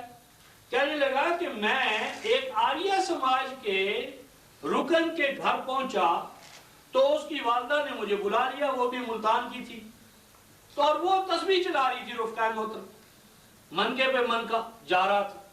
تو میں نے پوچھا اماں تسی کی کر دے جے؟ کہتے بچہ میں تسبیح چلا رہی ہوں۔ تو میں پوچھا تسی کی کر دے؟ کہتے میں رام رام۔ تو وہ رحیم رحیم، وہ رام رام۔ تو یہ تسبیح کیا تھی رفقائے محترم؟ قرآن نے کیا کہا سورہ النحل کی آیت نمبر 2 میں اتا امر اللہ فلا تستعجلوا سبحانہ وتعالی عما یشرکون، سبحانہ وتعالی عما یشرکون۔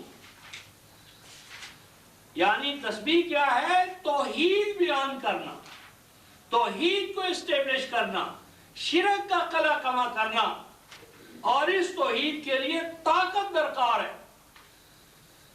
توحید تسبیح والی جو ہے نا، تسبیح جو توحید پہ مبنی ہوتی ہے، اس کے لیے کیا درکار ہے یہ بھی ذرا دیکھتے چلیں رفقائے محترم۔ سورہ آپ کی جو ہے طٰہٰ، سیدنا موسیٰ کہتے ہیں میں نے اللہ تیری تسبیح بیان کرنی ہے لیکن مجھے طاقت عطا کر، طاقت عطا کر۔ یہ 33ویں آیت ہے سورہ طٰہٰ کی 20-33۔ کئی نسبحک کثیرا، طاقت عطا کر، حکومت عطا کر، تمکن استخلاف عطا کر، کئی نسبحک کثیرا، تاکہ میں صحیح معنی میں تیری تسبیح کر سکوں۔ تو تسبیح چلانے کے لیے حکومت کی کیا ضرورت تھی؟ تسبیح تو خانقاہ میں عالم خلوت میں بڑی اچھی چلتی ہے۔ تو انبیاء کی تسبیح کیا تھی؟ شرک کا قلع کما اور توحید کی اسٹیبلشمنٹ۔ تو ابھی ہم وہاں نہیں ہے، سورہ جو ہے بنی اسرائیل اور آیت نمبر 45-46۔ تو 46 میں ہم نے کیا دیکھا کہ فرمایا کہ ان کے دلوں اور دماغوں پر یہ کیفیت ہے، اور اس کے ساتھ ساتھ کیا بات ہے اگلی آیت میں فرمایا کہ ہم خوب جانتے ہیں، ہم اچھی طرح جانتے ہیں کہ جب آپ اللہ کی توحید بیان کرنے کے لیے کھڑے ہوتے ہیں وَلَّوْا عَلَىٰ أَدْبَارِهِمْ نُفُورًا، آیت نمبر 46، تو وہ توحید سنتے ہی یہ بھاگنا شروع ہو جاتے ہیں۔ اور آگے فرمایا آیت نمبر 47 میں 17-47، نَحْنُ أَعْلَمُ، ہم یہ بات بہت اچھی طرح جانتے ہیں۔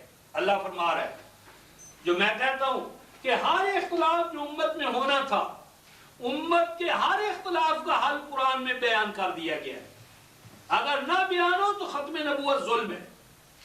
اللہ جانتے تھے کہ یہ امت بھی اپنے نبی کے بارے میں سابقہ امتوں کی سازشوں کی طرح ایک سازش کا شکار ہوگی۔ اس کا قبل از وقت علاج بتایا، نحن اعلم، ہم بہت اچھی طرح جانتے ہیں بما یستمعون بہ، جس مقصد کے پیش نظر یہ قرآن سننے کے لیے آ جاتے ہیں۔ کیوں آتے تھے کفار قرآن سننے کے لیے؟ کہ اگر قرآن کی مجلس میں نہ جائیں اور قرآن یا قرآن والوں کے بارے میں کوئی بیان دے تو وہ معتبر نہیں ہوگا۔ اگر آپ کسی کی مجلس میں گئے ہی نہیں، آپ کوئی وہاں بات کہہ دیتے اس کے بارے میں یار گپ بازی ہے، کبھی گئے نہیں، کبھی تم نے سنا نہیں، کبھی دیکھا نہیں، کیا کہہ رہے ہو، گپ بازی ہے، ہم نہیں مانتے، تو اس کا اعتبار پیدا کرنے کے لیے وہ مجالس قرآن میں چلے جاتے تھے۔ لیکن جانے کا مقصد کیا تھا؟ یہ ہے اگلی الفاظ، اذ یستمعون الیک واذ هم نجوا اذ یقول الظالمون ان تتبعون الا رجلا مسحورا۔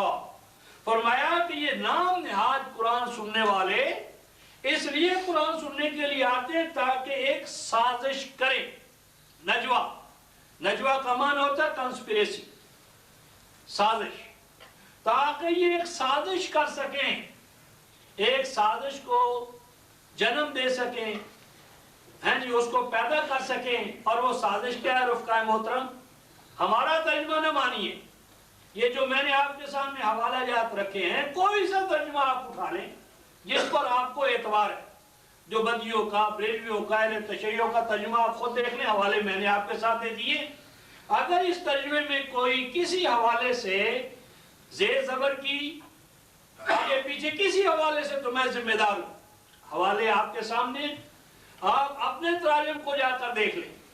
پھر اگر آپ اس کے باوجود نہ مانیں تو میرا مسئلہ نہیں ہے، یہ آپ کا اور اللہ کا مسئلہ ہے۔ اللہ قیامت میں آپ کے حوالے سے، آپ اس کے حوالے سے، میرا کام تو یہ حقائق آپ کے سامنے رکھنا ہے، منوانا میرا کام نہیں ہے۔ فرمایا کہ جب ان ظالموں نے سازش کی، اور سازش کرتے ہوئے کیا کہا؟ اذ یقول الظالمون، سازش کرنے کے بعد ظالموں نے کہا کہ یہ بات پراپیگنڈا ہم کریں گے، یہ بات اس امت میں پھیلائیں گے۔ کیا پھیلائیں گے؟ ان تتبعون الا رجلا مسحورا، یوں کہو، یوں پراپیگنڈا کرو کہ اے مسلمانوں، جس کی تم اتباع کر رہے ہو، اتباع کرو گے، ہمیں تو یوں دکھائی دیتا ہے کہ اس پر کسی نے جادو کر دیا، یہ جادو زدہ ہے۔ تو جادو زد کی سازش ہے کفار کی، ظالموں کی۔ اور اللہ کیا جواب دیتے ہیں اس پر؟ انظر کیف ضربوا لك الامثال فضلوا فلا يستطيعون سبیلا۔ فرمایا کہ ہمارے رسول، جو تجھے یہ کہے کہ تیرے اوپر جادو ہو گیا ہے، وہ انتہائی گستاخ ہے، بے ایمان ہے۔ تیری شان میں اس سے بڑھ کر کوئی گستاخی نہیں ہو سکتی کہ یہ کہا جائے کہ تیرے اوپر جادو ہو گیا۔ اللہ کی نگرانی، اللہ کا محبوب خاتم النبیین، اور جادو اس پہ ہو جائے یہودی لڑکیوں کا، علی اجمیری پہ نہ ہو، فرید الدین مسعود پہ نہ ہو، معین الدین اجمیری پہ نہ ہو، اور محمد رسول اللہ خاتم النبیین پہ ہو جائے۔ رفقائے محترم، میں تو خدام قرآن کے ادنا ترین یعنی خادموں میں ہوں۔ میرا چیلنج ہے کہ دنیا جہان کے جادوگروں کو بنگال سے، مصر سے، جہاں سے چاہو اکٹھا کر لو اور میرے اوپر جادو کروا دو۔ میں تو ادنا ترین خادم ہوں، خدام قرآن کی ادنا ترین نسبت ہے میرے ساتھ۔ میرے اوپر جادو کروا کے دیکھ لو، ٹوٹکے، ٹونے، جادو، جنات، عمل جتنا کرنے والے ہیں سارے کر کے دیکھ لیں، تو جب ایک ادنا ترین خادم قرآن کی گرد راہ کو یہ جادو نہیں پہنچ سکتا، تو ہمارے امام خاتم النبیین، محمل قرآن، محمل قرآن، محمد القرآن، احمد القرآن، اس پہ جادو ہم نہیں مانیں گے۔ یہ ہمارے ایمان بالقرآن کے خلاف ہے۔ ہم اللہ کے فتوے سے ڈرتے ہیں، مولویوں کے فتووں کی ہمیں ڈر نہیں ہے۔ جو مولویوں کے فتووں سے ڈرتا ہے ڈرتا رہے، ہمیں اللہ کے فتوے کا ڈر ہے کہ اللہ کہتے ہیں کہ اگر تو نے یہ عقیدہ رکھا تو ظالم ہو جائے گا۔ تو ظالم جب ہو گیا تو قرآن کے ساتھ کیا تعلق رہا اس کا؟ انظر کیف ضربوا لك الامثال فضلوا، یہ تو خود بدراہ ہو گئے ہیں، ظالم کے فتووں سے ڈرتے ہو۔ آگے کہا فلا یستطیعون سبیلا، اے رسول جب تک تجھے یہ کہیں گے کہ تیرے اوپر جادو ہو گیا ہے، یہ تو میرا راستہ نے دیکھا ہی نہیں، میرے راستے پر یہ آئے ہی نہیں، میرا راستہ چلے ہی نہیں، میرا راستہ، میرے راستے پہ چلنا اور رسول کو جادو زدہ قرار دینا یہ الگ الگ، دونوں میں زمین و آسمان کا فرق ہے، شتان بینہما۔ اور اس ضمن میں رفقاء محترم اصل موضوع پہ آنے کے ساتھ 32ویں سورہ کو ذرا دیکھیں، سورہ سجدہ، 32ویں سورہ، کہ جب آپ دو ٹوک قرآن بیان کریں اور پھر بھی قرآن کو سننے کے بعد مومن ہونے کا دعویٰ کرنے کے باوجود کوئی نہ مانے تو اس وقت کیا کیفیت ہوتی ہے؟ آیت نمبر 22 سورہ 32ویں سورہ سجدہ، عجیب الفاظ ہیں رفقاء محترم، 32ویں سورہ 22ویں آیت، وَمَنْ أَظْلَمُ، من ازلم، ترجمہ کوئی سا دیکھ لے، اس سے بڑھ کر کوئی ظالم نہیں ہو سکتا۔ ازلم جو ہے یہ سپرلیٹو ڈگری ہے، اللہ کہتا ہے میں تمہیں ظالم نہیں، سب سے بڑھ کر ظلم کرنے والا دکھاؤں۔ وہاں ظالموں کی بات ہو رہی تھی نا، قَالَ الظَّالِمُونَ إِن تَتَّبِعُونَ إِلَّا رَجُلًا مَسْحُورًا، اب اللہ فرماتے ہیں ان ظالموں سے بھی کچھ آگے لوگ ہیں، ظالموں سے بھی بڑھ کر ظلم میں آگے سبقت لے جانے والے، کون؟ من ازلم، اس سے بڑھ کر اللہ کی نظر میں کوئی ظالم نہیں ہو سکتا، کون؟ ممن ذکر بآیات ربہ، کہ اس کے سامنے اس کے رب کی آیات رکھی گئیں، کوئی قصہ نہیں، کوئی کہانی نہیں، کوئی باپ دادا کی روایت نہیں، کوئی ادھر ادھر کی فلان نے کوئی بات نہیں رکھی، جو کچھ رکھا ہے قرآن کی صریح آیات، اس کے رب کی آیتیں پیش کی گئی اس کے سامنے۔ پھر اس سب سے بڑے ظالم نے کیا کیا رفقاء محترم؟ ثم اعرض عنہا، پھر آ گیا عقیدہ اجماع کا، تواتر کا، دنیا یہ کہتی ہے، لوگ یہ کہتے ہیں، علماء یہ کہتے ہیں، رب کیا کہتا ہے یہ مسئلہ نہیں ہے، رب مسئلہ ہے مومن کا، ظالم کا مسئلہ یہ ہے دنیا کیا کہتی ہے۔ ثم اعرض عنہا، میری آیتوں کو سنا اس نے اور سننے کے باوجود اس نے میری آیتوں کو نہ مانا، کنی کترا گیا، بیک آؤٹ ہو گیا، دل نہیں کھولا اس نے، یعنی سورج کی شعائیں پہنچی لیکن گھر کی کھڑکی بند ہے، کھڑکی بند کر رکھی ہے، نور کیسے داخل ہو، گھر تاریک رہے گا۔ اللہ کے نور، قرآن کا نور آیا، اس نے اس کے دل دماغ تک رسائی کی، اس نے کہا میں نے داخل ہی نہیں ہونے دے۔ ثم اعرض عنہا، اس نے میرے قرآن کی آیتوں کو سن کر اپنے دل دماغ کی کھڑکیاں بند رکھی، اعرض عنہا، آنکھیں بند رکھی، دماغ بند رکھا، نہیں داخل ہونے دیا۔ قرآن سنانے والوں نے کہا اللہ بڑا افسوس، اتنی بات نہیں مانتا۔ تو جب قرآن والا یہ کام کرتا ہے تو آغاز میں اسے افسوس ہوتا ہے کہ دیکھو یہ قرآن اس کے باوجود نہیں مانتے، افسوس ہوتا ہے۔ اللہ فرماتے ہیں مومن تو افسوس کیوں کرتا ہے؟ تو نے قرآن سنایا، اس نے سنا نہیں مانا، اللہ کہتے ہیں افسوس تو مجھے ہونا چاہیے، تجھے کیوں ہو رہا ہے؟ کیا قرآن تیرا ہے جو تو نے سنایا اور وہ نہیں مانا؟ قرآن تو نے پیش کیا میرا، اگر اس نے نہیں مانا قرآن، میرا نہیں مانا، اے مومن بالقرآن انا من المجرمین منتقمون، ان مجرموں سے میں نپٹ لوں گا، تو پریشان کیوں ہوتا ہے؟ کیا یہ مجرم تیرے ہیں؟ کیا قرآن تیرا ہے؟ یعنی خادمان قرآن کو اللہ بشارت دیتا ہے انا من المجرمین منتقمون، میرے قرآن اور میری آیتوں کو سن کر نہ ماننے والے میرے مجرم ہیں، ان کو میرے پردے میں ڈال، میرے کھاتے میں ڈال، میرے سامنے انہوں نے پیش ہونا ہے۔ تو جب میرے سامنے آئیں گے میں کہوں گا، پوچھوں گا الم یاتکم نذیر، کیا تمہیں میرا قرآن سنانے والا نہیں آیا تھا؟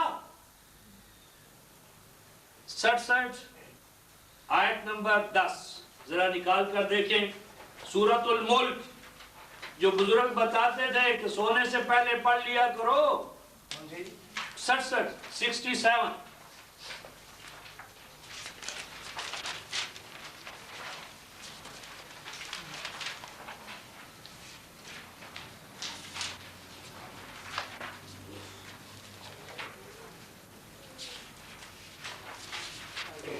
آیت نمبر 8 کے بعد 8 اور 9 ان سے پوچھا جائے گا الم یاتکم نذیر، کیا تمہارے پاس کوئی ہمارا وارنر آگاہی دینے والا نہیں آیا تھا؟ قالوا بلا، کہیں گے اللہ آج پتہ چلا آیا تھا. قد جاءنا نذیر، آیا تھا کوئی بندہ تیرا قرآن سنانے والا. فکذبنا، ہم نے اس بندے کی بات نہ مانی. وقلنا، اور ہم نے کہا ما نزل اللہ من شیء، یہ جو تو باتیں سنا رہا ہے یہ منزل من اللہ نہیں ہے، یہ تیرے فکر کی، تیرے ذہن کی پیداوار ہے. ان انتم الا فی ضلال کبیر، ہم نے تو الٹا ان پہ فتویٰ لگا دیا تھا، تم گمراہ ہو گئے ہو، باپ دادا کی باتوں سے ہٹ کر باتیں بتاتے ہو. اس وقت قرآن کہتا ہے رفقائے محترم آیت نمبر 10 قالوا لو كنا نسمع او نعقل ما كنا في اصحاب السعير. قرآن کہتا ہے اس وقت وہ کہتے اے کاش کہ ہم ان کی باتیں کھلے دل دماغ کے ساتھ سن لیتے، ریزرویشن کے بغیر سنتے، کھلے دل دماغ اوپن مائنڈڈ ہو کر ہم قرآن والوں کے پاس جاتے، تیرے بارگاہ میں جاتے، قرآن کے پاس جاتے.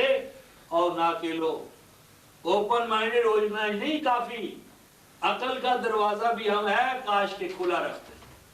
ہے کاش اگر ہم تیرا قرآن سن لیتے عقل کی کھڑکیاں کھول کر، ما کننا فی اصحاب السعیر، تو اے اللہ یقینی بات ہے آج ہم تیرے جہنم میں نہ ڈالیں.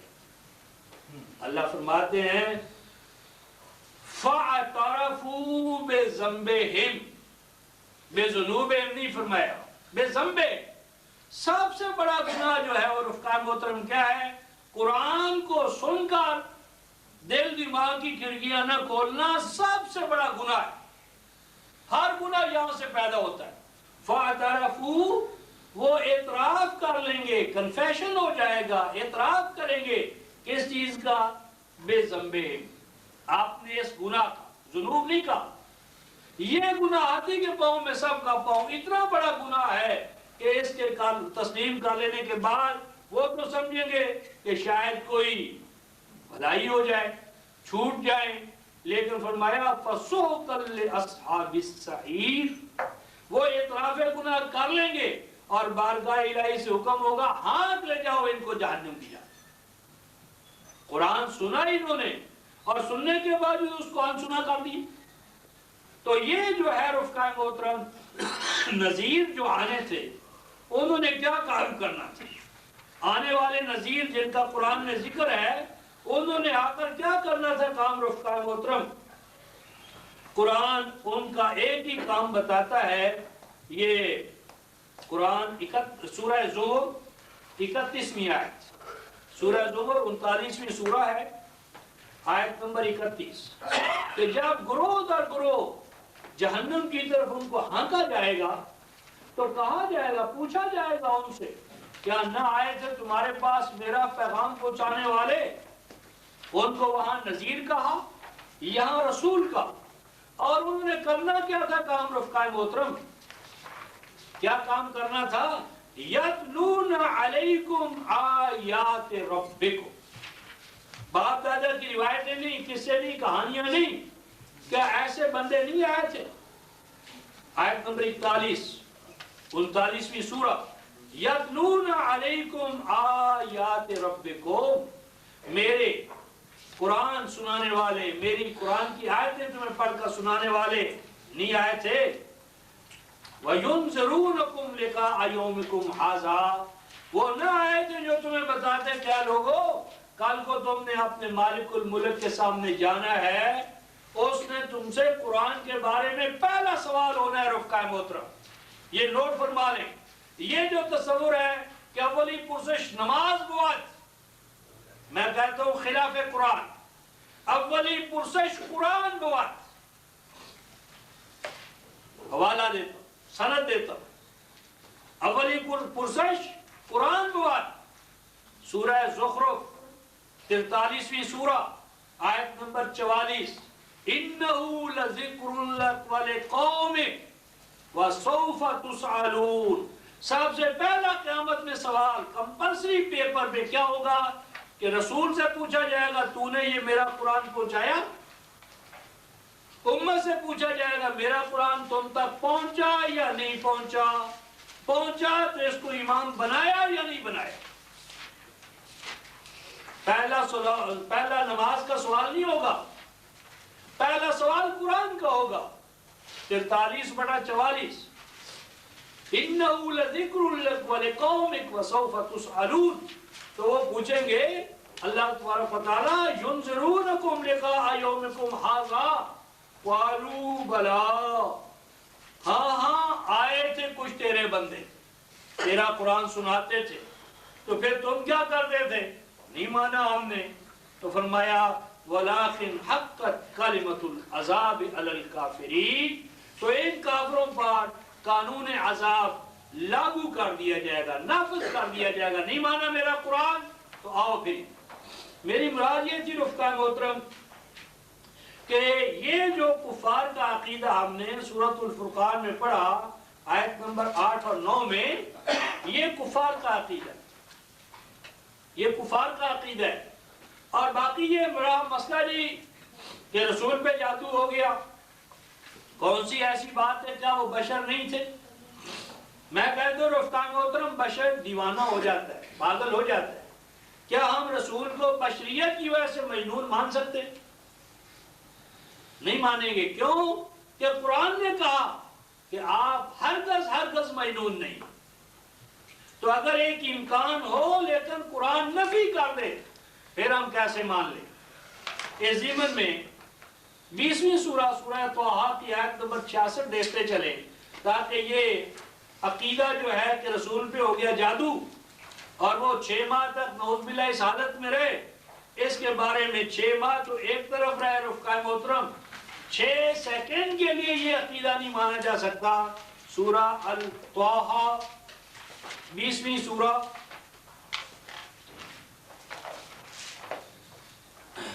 آیت نمبر 66.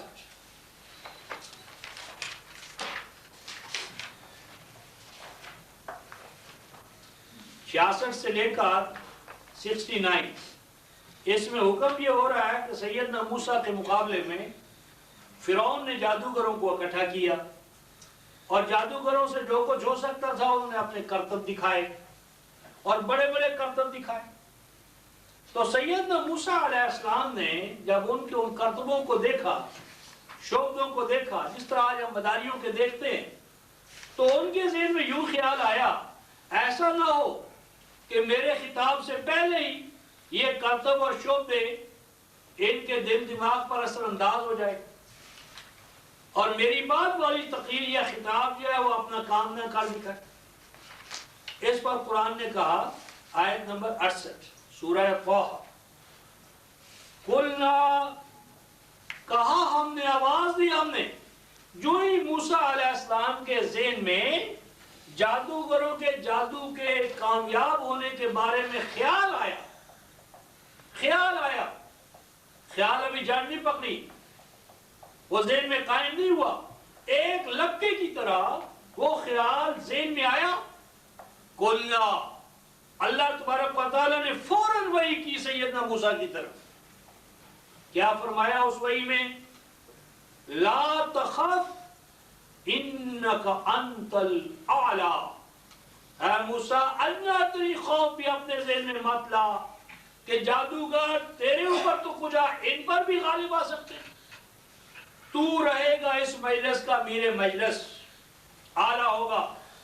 تو اپنی ان تعلیمات کو پیش کر جو ہم نے تمہیں پیش دی ہیں، عطا کی ہیں، اور تیری تعلیمات اس تمام فیبریکیشن کا قلع کما کر دے گی جو یہ پیش کر رہے ہیں. یہ جھوٹ موٹ کے جادو کچھ بھی نہیں ہے، حقیقت تو ہے نہیں۔ اور اس کے بعد ہے آیت 69 کا خاتمہ ان الفاظ پر، وَلَا يُفْلِحُ السَّاحِرُ حَيْثُ أَتَىٰ، وَلَا يُفْلِحُ السَّاحِرُ، آیت نمبر 69 سورہ طٰہٰ، آیت کا خاتمہ ہوتا ہے وَأَلْقِ مَا فِي يَمِينِكَ تَلْقَفُ مَا صَنَعُوا إِنَّمَا صَنَعُوا كَيْدُ سَاحِرٍ، اور خاتمہ ہے وَلَا يُفْلِحُ السَّاحِرُ حَيْثُ أَتَىٰ، نہیں ہے کامیاب ہونا جادوگر کے لیے، لا یفلح، نہیں ہے کامیابی، نو سکسیس، جادوگر کے لیے کامیابی نہیں ہے۔ کب نہیں ہے رفقائے محترم؟ حیث عطا، جس حربے کو لے کر آئے، جس حیثیت کو لے کر آئے، جس ہتھ کنڈے کو لے کر آئے، جس روپ میں آئے، نبی کے مقابلے میں کوئی روپ دھار لے، کوئی ٹوٹکا ہتھ کنڈا استعمال کرے، کوئی حربہ، کوئی جادو، کوئی تدبیر، جو بھی جادوگر حربہ، روپ، تدبیر، چال ڈھال اختیار کر لے نبی کے مقابلے میں، اللہ تعالیٰ فرماتے لا یفلح الساحر حیث اتی، حیث و حیثیت، جس حیثیت میں بھی آئے، جس روپ میں بھی آئے، رسول کے مقابلے میں فلاح نہیں ہے، اس کے لیے کامیابی نہیں ہے۔ اب غور کیجئے، سیدنا موسیٰ جو قومی دائرے میں رسول ہے، خاتم النبیین نہیں ہے، کافۃ للناس بشیرا و نذیرا نہیں ہے، ان کے لیے تو اللہ تعالیٰ کی غیرت الوہیت یہ بھی برداشت نہ کرے کہ 2 منٹ کے لیے ان پر جادوگروں کا جادو جو ہے تخیل ہی میں اس کے لیے کامیابی ہو۔ اور جو خاتم النبیین ہے، ابد کے امام ہیں، ہمیشہ کے لیے جن کی رسالت ہے، ان کا حال یہ ہو جائے کہ 6 ماہ تک نعوذ باللہ جسم سوکھ جائے، حافظہ کام چھوڑ دے، نمازوں میں بھولنا شروع ہو جائیں، اور نعوذ باللہ ایک اور بات لکھی ہے اللہ انہیں، یعنی کیا کہوں کہ وہ بھی بھولتے تھے جو لوگوں سے جا کر گلیوں بازاروں میں پوچھتے تھے، نعوذ باللہ من ذالک۔ تو جو موسیٰ کلیم اللہ ہیں، قومی رسول، ان کے لیے تو اللہ کی یہ غیرت، اور خاتم النبیین کے لیے یہ بے حسی، نعوذ باللہ من ذالک۔ اصل میں یہودی سازش یہ ہے کہ موسیٰ کو اعلیٰ ثابت کیا جائے اور محمد رسول اللہ کو ہر حوالے سے پیچھے رکھا جائے، سازش یہ، موسیٰ پر کوئی جادو کی سازش کامیاب نہ ہو اور محمد رسول اللہ 6 ماہ تک۔ اچھا، اس ضمن میں بات نہ مکمل رہے گی اگر ہم ایک حوالہ ذہن میں نہ لائیں۔ یہ جو 2 آخری صورتیں رفقائے محترم جنہیں معوذتین کہتے ہیں، ان کے بارے میں کہتے ہیں کہ یہ 2 صورتیں آخری 113 اور 114 نازل ہی اس لیے ہوئی کہ نبی پاک صلی اللہ علیہ وسلم پہ ہو گیا تھا جادو، تو اس جادو کا توڑ پیدا کرنے کے لیے یہ 2 صورتیں اللہ نے نازل کی۔ پوچھنا یہ درکار ہے رفقائے محترم کہ اگر نبی پاک صلی اللہ علیہ وسلم پہ جادو نہ ہوتا تو کیا یہ 2 صورتیں قرآن میں ہوتی؟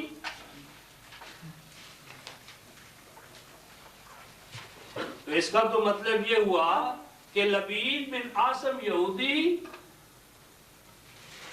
اگر وہ اپنی کنیزوں سے، بانیوں سے جادو نہ کروائے تو اللہ کا قرآن ناقص رہے گا،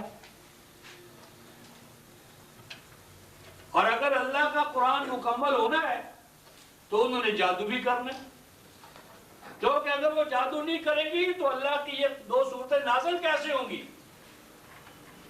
اللہ اور اس کا قرآن یہودی لڑکیوں کا پابند ہو گیا، اب یہ ان کے اوپر ہے، وہ کریں جادو تو اللہ نازل کرے آئے صورتیں، اور اگر وہ نہیں کرتی تو اللہ کا قرآن نامکمل رہتا ہے۔ اب اللہ نے قرآن مکمل کرنا ہے، لہذا وہ اسے جبرن اور کافر کروا دے گا، تو ان کا گناہ کیا ہوا؟ اور اس سے بھی اور ایک اور بات دیکھیں رفقائے محترم، پتہ نہیں اب آپ کے پاس جو قرآن ہے وہ کون سے ہیں۔ میرے پاس یہ جو قرآن ہے مصر کا مطبوعہ اور مکہ کے علماء کا مصدقہ، اس کے اوپر یوں لکھا ہوا ہے، میرے پاس جو قرآن ہے آپ بھی دیکھیں، شاید آپ کے ہاں بھی ہو، سورۃ الفلق، سورہ فلق انزل بمکہ، یہ سورہ فلق 113 سورہ نمبر جو ہے یہ مکہ میں نازل ہوئی تھی، یہ مکیۃ، یہ مکہ میں نازل ہوئی۔ اور آگے دیکھیں سورۃ الناس مکیۃ، یہ سورۃ الناس مکیہ، مکہ میں نازل ہوئی۔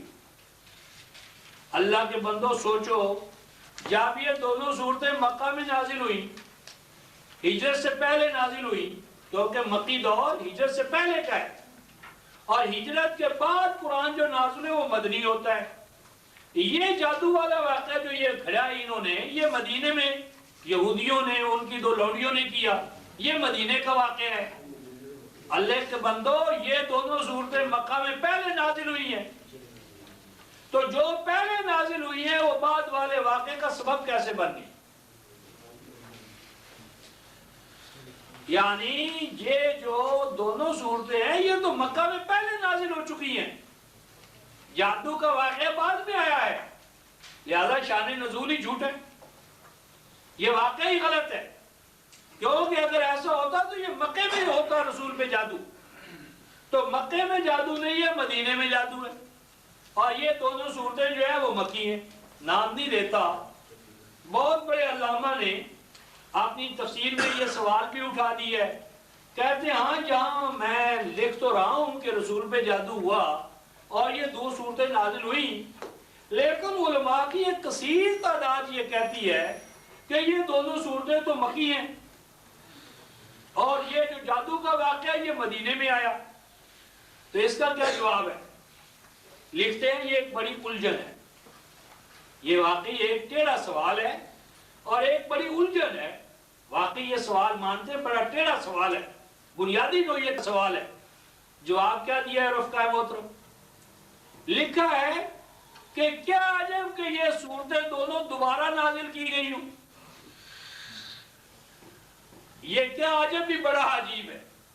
بھئی سوال یہ ہے کہ دوسری دفعہ نازل کرنے کی ضرورت کیوں لاحق ہوئی؟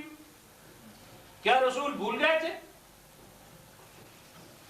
سورہ اعلیٰ میں فرمایا سَنُقْرِئُكَ فَلَا تَنْسَى، ہاں میں رسول تجھے ایسا قرآن سکھائیں گے، بتائیں گے، سمجھائیں گے، فَلَا تَنْسَى، کبھی تو بھولنے نہیں پائے۔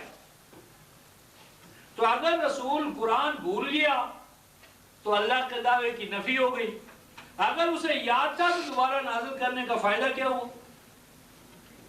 اور یہ دونوں صورتیں جو ہے رفقائے محترم، اس پر آڈیو کیسٹوں میں ہم گفتگو کر چکے ہیں، تو جو دوست چاہتے ہیں وہ کیسٹیں سن سکتے ہیں۔ یہ اصل میں خاتمہ قرآن کلام پر یہ 2 واچ گارڈ، ایک کا رسول پہ جادو کے سے تعلق ہی نہیں ہے۔ سورہ الاخلاص، سورہ توحید، جو قرآن یعنی گویا توحید کا پیام لے کر آیا تھا، وہ سورہ اخلاص پہ اپنے کمال مطلوب کو پہنچ گیا۔ اب یہ اگلی 2 صورتیں جو ہیں یہ 2 قرآن کے کیا ہیں؟ یہ محاسب ہے، حاسب ہے، حارث ہے، یہ 2 قرآن کے باب توحید پہ بیٹھے ہوئے 2 پہرے دار ہیں۔ یہ 2 صورتیں جو پہرے دار ہیں یہ بتائیں گی کہ قرآن کی توحید پر، امت مسلمہ پر کہاں کہاں سے حملے ہوں گے اور ان حملوں کا جواب کہاں سے ہے۔ رسول کے جادو سے کوئی تعلق ہی نہیں ہے ان کا، یہ تو مطلق قرآن پر، اسلام پر، مسلمانوں پر یہود و نصارہ، مجوس و عمود کے جو حملے ہونے تھے 11 حوالوں سے، ان 11 حوالوں سے ہونے والے حملوں کا اس قرآن میں جواب ہے، ان 2 صورتوں میں جواب ہے۔ اور جو اس کی تفصیل چاہیں وہ دونوں وہ کیسٹیں سن سکتے ہیں اور الگ سے کوئی نشست بھی رکھی جا سکتی ہے۔ تو خلاصہ یہ ہوا رفقا محترم کہ آج ہم سورہ الفرقان میں یہ چند ایک آیات دیکھ سکے، لیکن یہ آیات اس حوالے سے بنیادی ہیں کہ ان آیات کا ہمارے عقیدے اور مسلک کے ساتھ گہرا تعلق ہے۔ بس قرآن مجرد ہے، یہ نہیں ہے کہ اس کو گزارنا ہے، ہم نے قرآن کو اپنے اوپر ہم نے برتنا ہے۔ برتنے کا معنی یہ ہے رفقا محترم، جسے قرآن ظلم اور کفر کا ہے اسے چھوڑنا ہے۔ اگر قرآن جس کو ظلم اور کفر کا ہے وہ ساتھ ساتھ چلتا رہا تو قرآن سننے کا فائدہ نہیں ہوگا۔ یہ ایسا ہی ہے کہ ایک طرف ہم دوائی پی لیں، دوسری طرف کہہ کر دیں، ایک طرف دوائی کھا لیں اور دوسری طرف بد پرہیزی کریں۔ تو اگر دوائی کے ساتھ ساتھ بد پرہیزی کریں، ہمارے ایک دوست تھے وفات پا گئے، ڈائبٹیز کے مریض تھے، جب آتے تھے چوری صحیح صاحب کے ساتھ کہا صاحب چائے میں چینی نہیں ڈالنی، اور ساتھ ہی کہنا لاؤ جی وہ مٹھائی لے آؤ، یعنی مٹھائی کا 2 کلو کا ڈبہ لے آنا، کھائیں قاضی صاحب اور کھلائیں، لیکن چینی جو ہے وہ چائے میں نہیں ڈالنی۔ تو چینی چائے میں حرام اور مٹھائی کی شکل میں حلال، تو یہ بد پرہیزیاں رفقا محترم انہیں چھوڑنا ہو۔ تو قرآن جس چیز کو ظلم اور کفر کہے گا، اگر وہ ہمارے ساتھ ساتھ چلتا رہا تو قرآن کا سننا نافع نہیں ہوگا، اور اس کی قدر ہمیں قیامت میں معلوم ہوگی رفقا محترم۔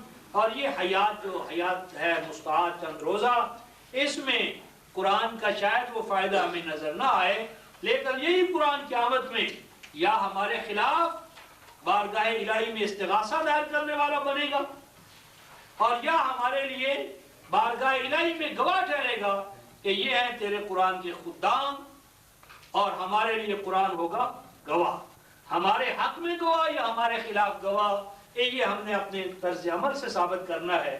تو اس طرح رفقا محترم ہم سورہ الفرقان کی آیت نمبر 9 پہ رکتے ہیں۔ تو کل جمعہ ہے، تو جمعے کے حوالے سے شام کا درس اور ابھی کلاس نہیں ہوگی، کل جمعے کو صرف ہم 12:30 بجے جمع ہوں گے، اور اس کے بعد ہفتے کو انشاءاللہ العزیز حسب معمول 7:30 بجے کلاس، اور اس کے بعد انشاءاللہ قرآن کی ترجمانی۔ اور دوستوں کی مشاورت سے یہ بات طے کی ہے کہ آئندہ عربی کلاس 4 کا آپ کو ٹھیک ہے، آخر دعوانا